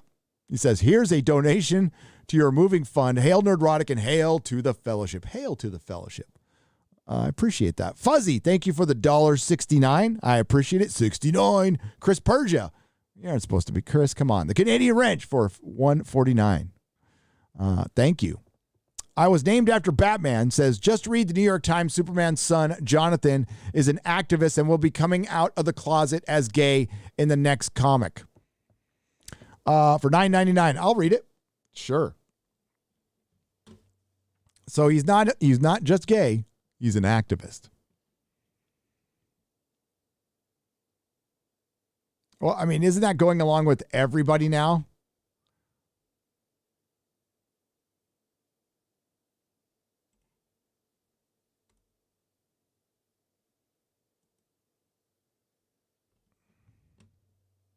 Next thing you know, Piers Bronson will come out as gay.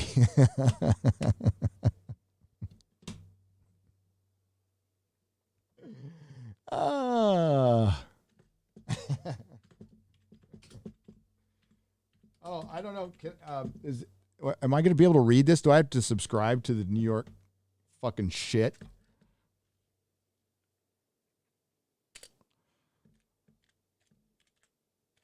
Superman is gay. Gay, gay, gay. Everybody is gay.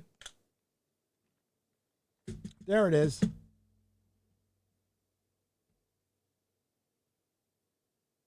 And this gets them what they want. All their fucking headlines.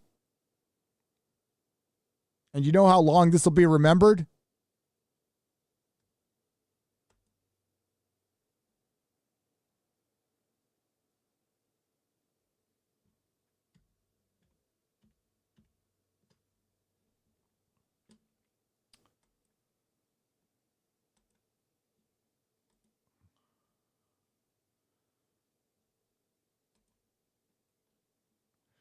All right, here we go. I apologize in advance for reading the New York Times. Let me get that super chat real quick.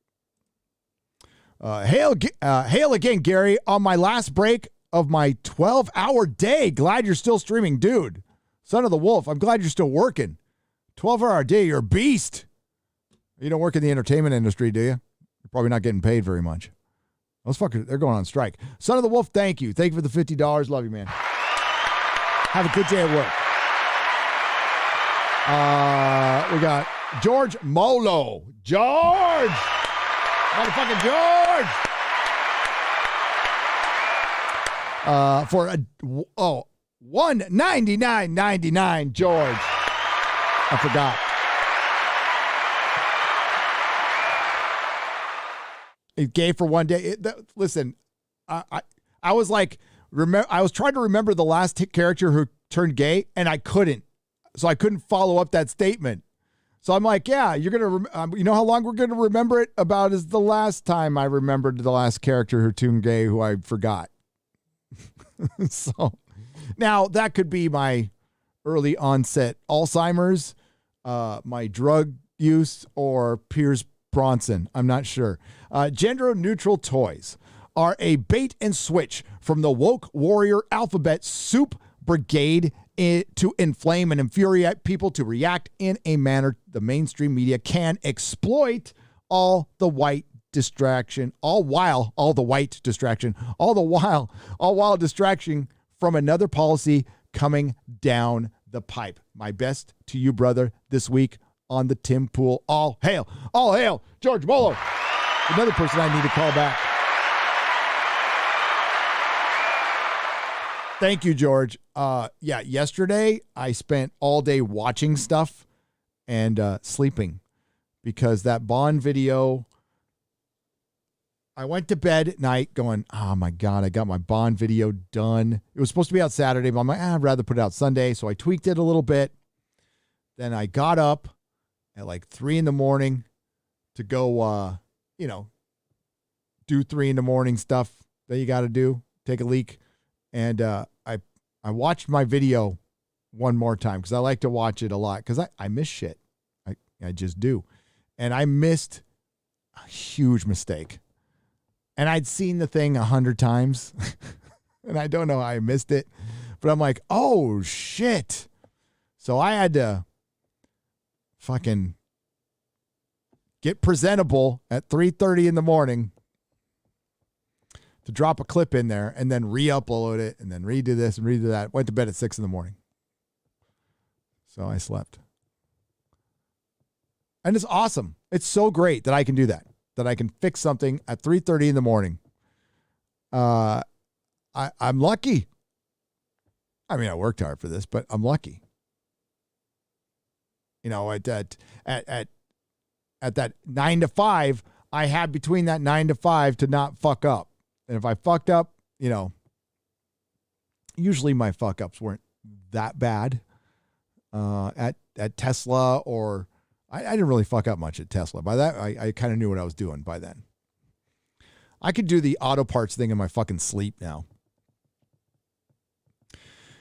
Thank you, George. Thank you, George. Okay, let's do this. Hang on. Yeah, it's kind of lagging. What is up with that?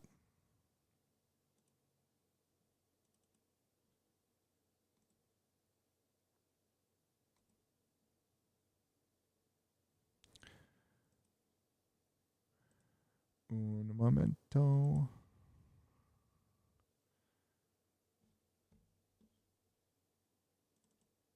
It's not responding. Here we go.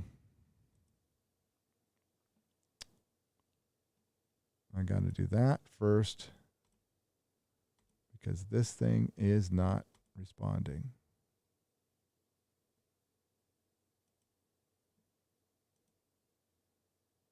Sorry, I'll just keep talking until this thing wants to work.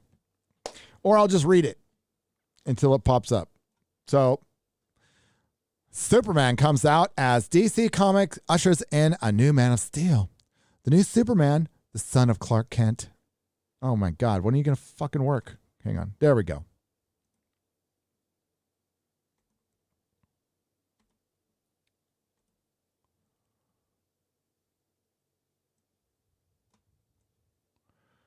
There we go. Let's try that again. Superman comes out as DC Comics ushers in a new Man of Steel. The new Superman, the son of Clark Kent and Lois Lane, is concerned about the environment, does not shy away from politics, and will soon begin a romantic relationship with a male friend.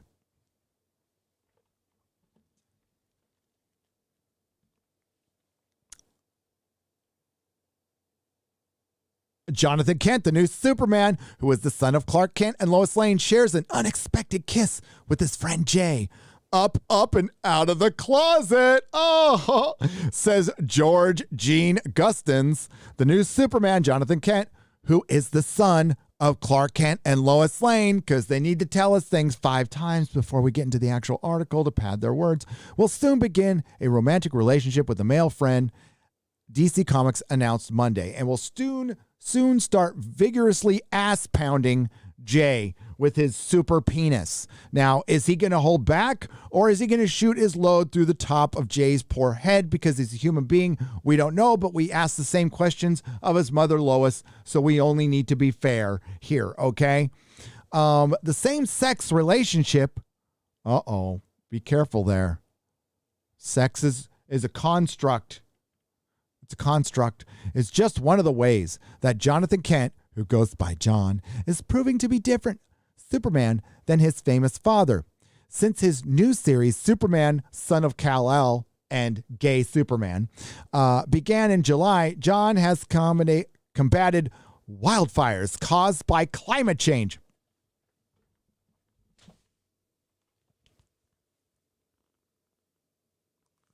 I want to punch my screen. I want to punch this guy in the face. I want to punch this guy in his fucking dumb face. How does climate change cause a fire?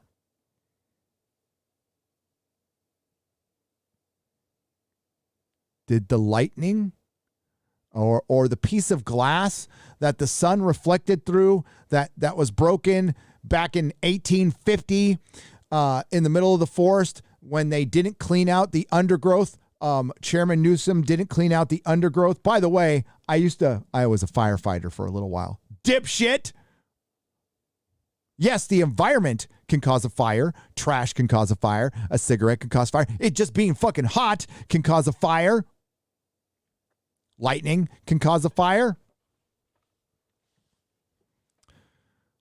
But the process of climate change, which absolutely is happening, the climate is always changing, always has, always will. We're still technically getting out of an ice age. Ah! Son of Kal-El began in July. John has combated wildfires caused by climate change, thwarted a high school shooting, and a protest deportation of refugees in Metropolis. Did he fight Antifa rioting, burning down innocent people's business, shooting political opponent, executing political opponents on the street? Does he fight that?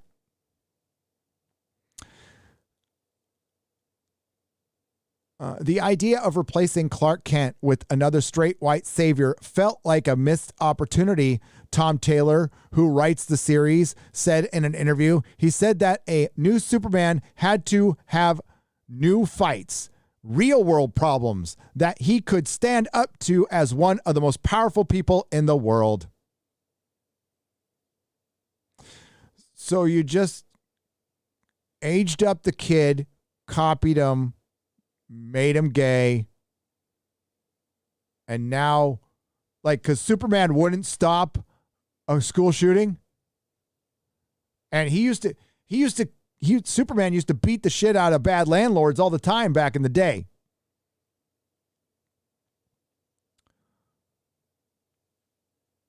And I doubt Metropolis would fucking deport refugees.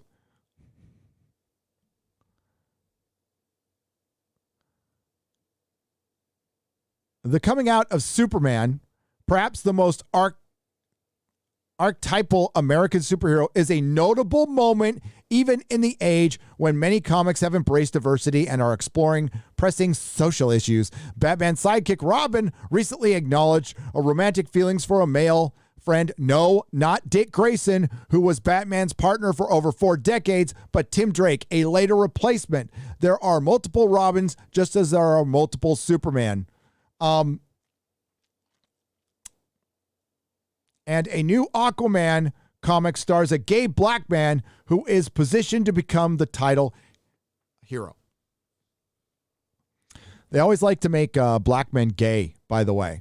It makes them less threatening because these people are racist pieces of shit. It has been a steady evolution for an industry that have moved censor itself in a number of ways after seduction of the innocent. Oh God, don't even bring up Frederick Wortham, okay? You're bringing him back. This is the new Frederick Wortham. In a very odd way, you're self-censoring now. You just called your title character a white savior.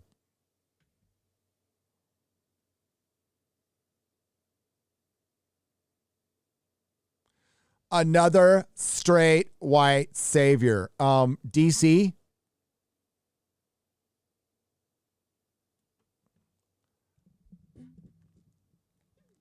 There was a lot of straight white superheroes, yes. There was also others. They built your company. Nobody's buying your shit now. And you want to know why? Because we're on our 5th. I used to be into this shit, and I lost count of how many Supermen there are. How many fucking Supermen. You know what this is? Just the gay one who will be forgotten. Sure, for about 3 months, not even that. For 2 months, this issue will be valuable on eBay. If you have a copy, sell it now. It will be worthless in 2 months. Just like all of your variants.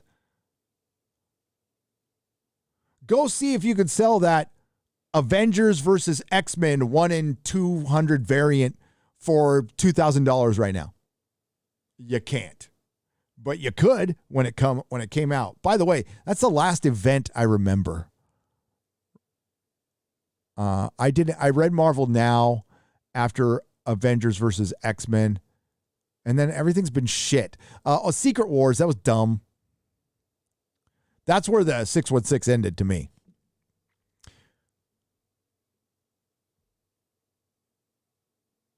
So they admit it right there. I mean, like, even though this is like totally been done to death, this is a big deal.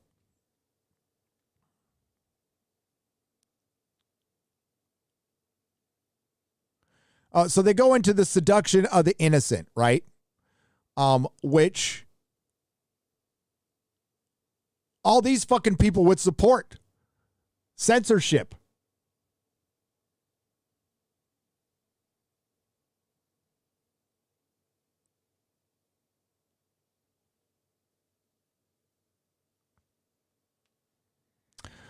The book helped inspire congressional hearings, blah, blah, blah, blah, blah. One of the earliest mainstream comics to feature gays or lesbian appeared in 1980. It was not a positive portrayal. In the story, Bruce Banner, the alter ego of Marvel, is at a YMCA where two gay men try to rape him. It's not a positive portrayal, no, but accurate one, maybe. I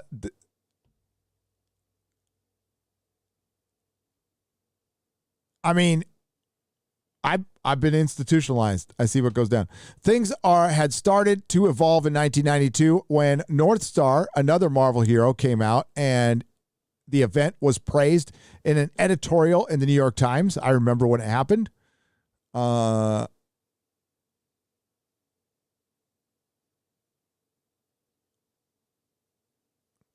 Yeah, it's not. Everything about the North Star creation is good. That's everything we want. You made him. It was fine. It was a mutant, and it was an important enough character. The X-Men were at the fucking height of their popularity. Why the fuck not? But now we're like trying to pluck down these white saviors. That's how they see them. It's not. They're just heroes. They're just heroes. And what they're doing is they want to make sure if we're going to enjoy them, we're going to enjoy them the extremist way. And that's why they're killing the golden goose. It's dying before our very eyes. I mean, how much does Superman mean to DC right now? They got the Lois and Clark show. But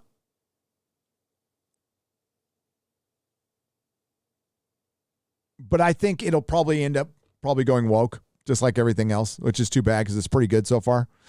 It's pretty good. But where is this going? Oblivion. So you have the character of Superman. You had Henry Cavill wanting to play him. Why is that not fast-tracked?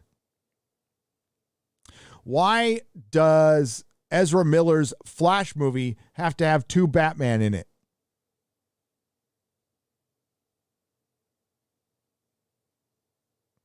Why are they filling Doctor Strange movies and Spider-Man's movie with, a Tobey Maguire possibly and an America Chavez? Because they're still going to force the new woke characters on you. That's what all this shit's for. Trying to force new woke characters on you when you don't want it. So, I know Dan Jurgens was writing Superman a couple of years ago, and it was probably the best it's ever been in a long fucking time. In a long time. Looking forward to reading a Superman book. Now I'm just like, I'm looking forward to reading all the Superman I didn't read. And there's a lot. So though Superman is not, though he keeps calling him Superman, is not the first LGBTQ hero, he will not be the last. Comic experts said that was something particularly momentous about Superman coming out. And who are these experts? Let me see.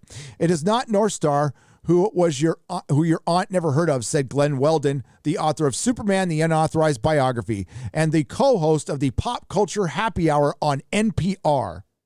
It's not Hulkling. It's not Wiccan. It's not Fire and Ice. It's not Tasmanian Devil. It is Superman. No, it's not. It's not. It's Superman's son. That counts for something, just in terms of visibility, just in terms of the fact that it's going to attract attention. But why? You just finished saying, you just listed off a bunch of gay characters, and there's a bunch of them now. So what's the point of this? Why? Normalizing gay's normal. We're there. It sounds a little late to the party to me. There has been some blowback to the recent evolution charted by comics. In August, as rumors about Superman development began to circulate, a commenter on a website complained that Marvel and DC have ruined their characters to please the woke mob who don't even buy their books, which is true. But others have cheered the news. It's nice to see queer superheroes being more mainstream now. I'm very happy to see people like me being in the main characters. Another commenter. Okay, so there... They did not link. Let's see who the link is. Bleeding Cool. All right, let's see if we can find out who actually said this. There's a very easy way to do that. Let's see. That comment is not in this link.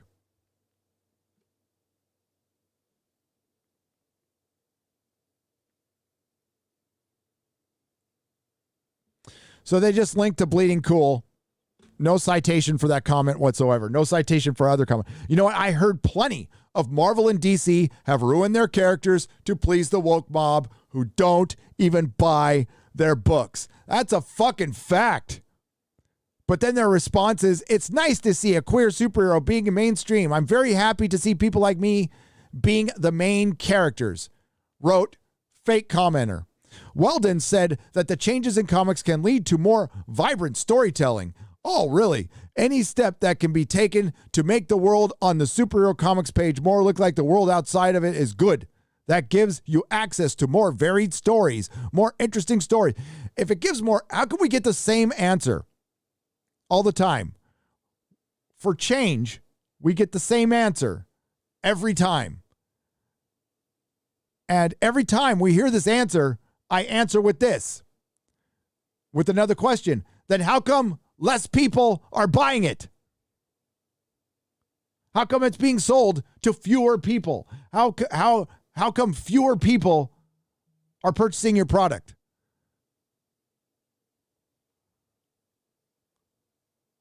It's more different ways of telling stories. Okay, I guess you're technically different. Superman, who you've never seen put his penis in a vagina, is now, you're never going to see him put his penis into a backside.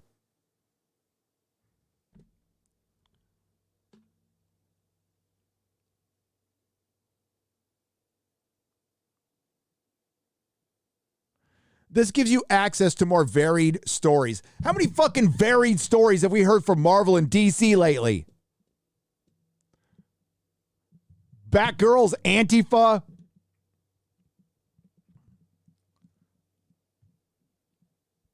Gay Superman is fighting climate change. That's the same shit we've been hearing from Captain America and Spider-Man and Iron Man and Miss Marvel and Captain Marvel and every fucking comic you've written in the last 3-4 years. How is that fucking different? You know, be fucking different. Somebody saying taxation is theft. That'd be different.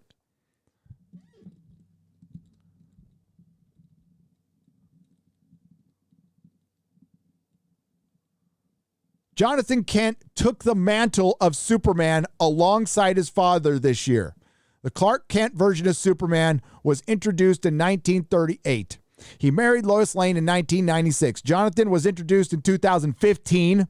And let us skip a lot of comic book shenanigans, spent some time as Superboy before being encouraged by his father to become the new Superman so they can just make him gay.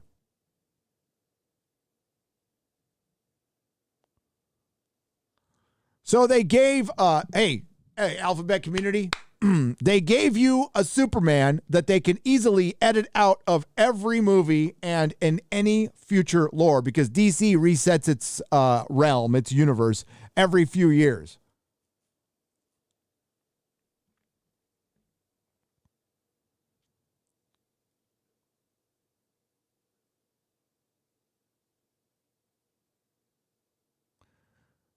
I've always said everyone needs heroes and they deserve to see themselves in those heroes. For so many people, having the strongest superhero in comics comes out as incredibly powerful, except he's not. He's not Superman. So you're lying to them.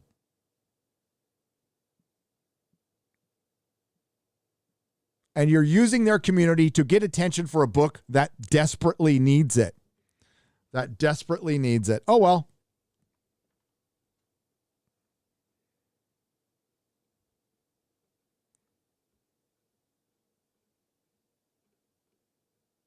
The only difference is that's not Superman. So you get Superman's son. Listen, comic books have been soap operas, but there's so many motherfuckers making out in comic books now. What the fuck? It's like,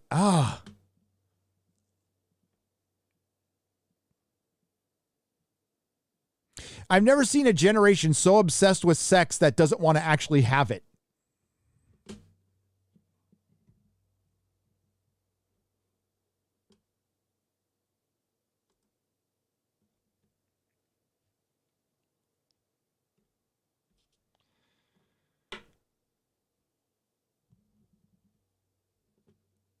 Let's see here if I can pull up the Comic Cron on this.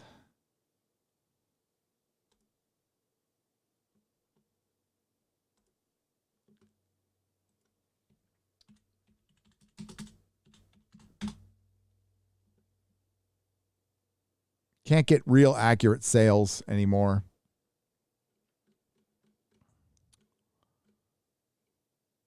Let's what date is it? Let's go August. Let's see, Superman.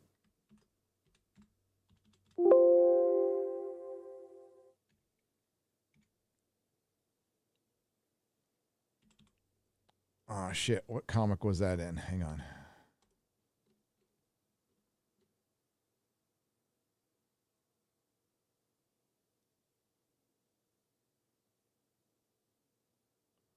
Oh, I love they link to themselves in this too. Okay, so let's see. Superman. Oh, there it is. Here it is.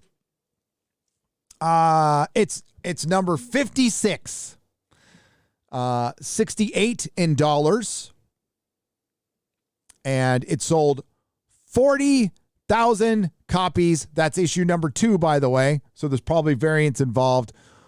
A Superman book selling 40,000 copies. That's considered a hit nowadays, ladies and gentlemen. I'll show you.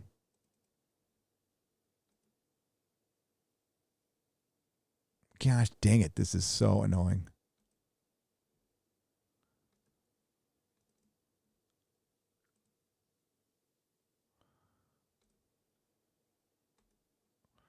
All right, that's very small, so I'm going to zoom it in. There's Superman, son of Kal-El. It sold at $3.99, 40,000 copies. Now, that's estimated units. We do not get actual sales or numbers anymore. And it's kind of bullshit, but I'll tell you how many people actually read this book, who picked it up and actually read it. Half, 20,000. 20,000 people in a country of 333 million, 31, 33 million. 20,000 people read this book. So is it a net positive or is it net negative? Well, I don't buy DC Comics or Marvel Comics anymore. Haven't for about a year. Az and I both gave it up because we got tired of shit like this and horrible people working for the industry, going out and trying to cancel people. And there's horrible people all around. But one of the main reasons I started tuning into YouTube was comic book creators treating fans like shit and seeing that I used to talk to those fans every day in my shop and try to sell them their wares, and I see them being abused verbally. Yeah, it tends to get me pissed off. I had a strong connection with my customers at the shop, and I am a lifelong comic book fan. So, and that's why I'm still here. Treating fans like shit, not listening to fans, using their own characters against them so you can attack them, doing shit like this so you can create controversy. It feels important to take something. Wouldn't it be more important to make something? But it's more important to take something. How does that make things better?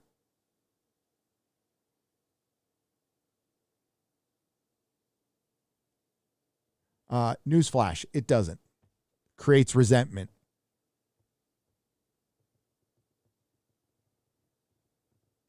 Sure, you get a few whoops and hollers on Twitter, which is not the real world. And then people just start going, this is a Superman comic. Fuck it. Bye. And it's more and more every day. This is a shrinking comic book industry. Look at King Spawn. You got King Spawn here. I liked it. It was a good book. It had 8 variants. 8 variants. That is still a really impressive number. And you know what they did? Made a Spawn book. It's not filled with Spawn stopping climate change or being gay. Spawn being Spawn. Oh, black superhero, by the way. An original black, well, a derivative Ghost Rider, Spider-Man, Venom ripoff. Still an original superhero. Batman 89. A nostalgic book based on the Tim Burton movie. Not starring Piers Bronson. 134,000.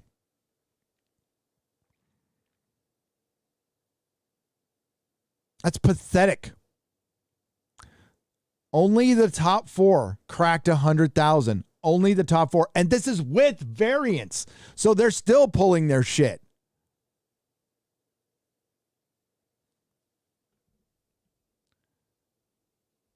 And you get out of the top 10, we're in 70,000.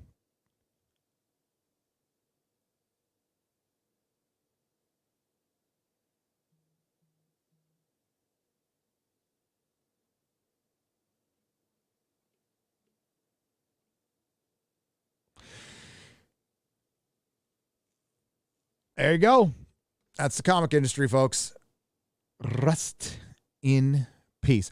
And the best thing about it is there are so many books out there that I haven't read, that you haven't read. And we don't need to buy anything new. And it's cheaper, especially if you get DC. If you want, like, if you like the Suicide Squad movie and you want to read those Suicide Squad comics, you can find them for cheap. Or get the trades. Go to half price books. Get the trades. I hate trades. I don't like trade paperbacks. I mean, I've got a bunch of them. I've got like, but I don't buy them. Those were given to me. I don't buy them. I buy comic books. Okay.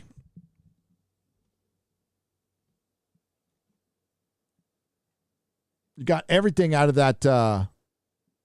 Charles Bronson would have been an awesome Bond, says Shadow Dancer for 100 rubles. Do you think they might screw with the Melkor Morgoth? Do you think they might screw with Melkor Morgoth in a flashback? What do you think?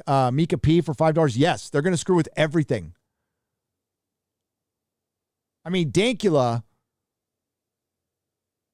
and I had a discussion on about this. He came to a different conclusion than I did, but Sauron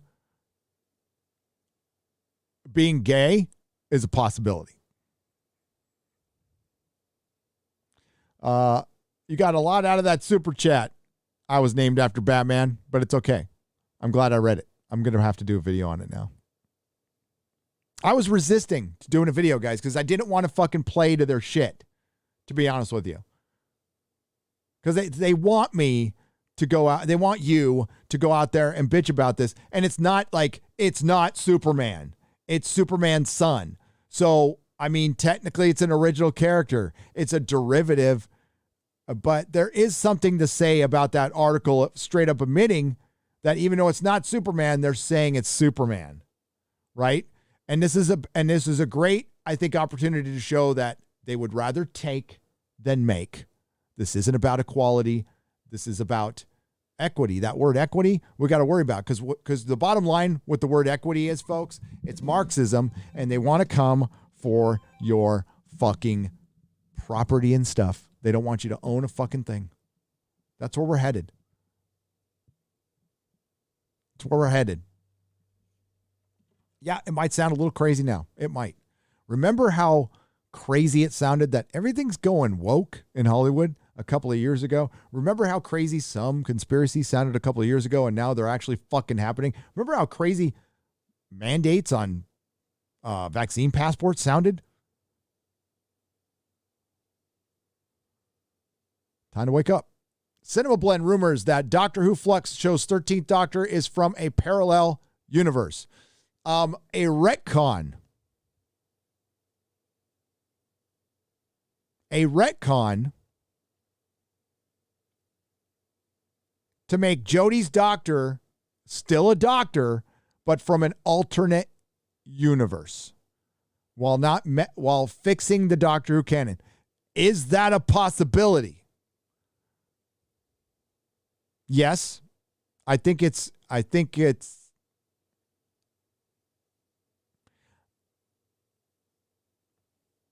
You hear that article I just read? I don't think they'll change it. Gotta go soon. By the way, the Juggernaut by your shoulder looks like a Centauran. Is he a Centauran? A juiced, mutated Centauran? Well, kind of, yeah. I mean, like...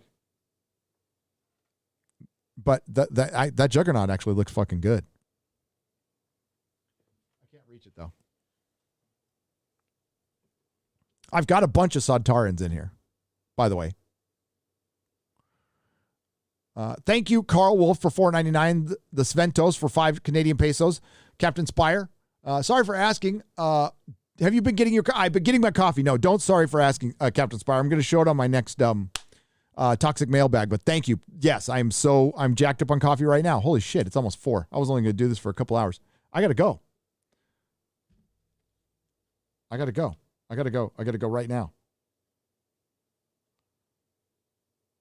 I got to go pick up my wife from the airport. So, yes, this is going to be a very abrupt ending. If I missed any super chats, I will get them on a square up. Damn it. I meant to set the alarm, but I have to bail right now. So, love you. Thank you very much. Catch you next time. The Nooner will be back on Wednesday.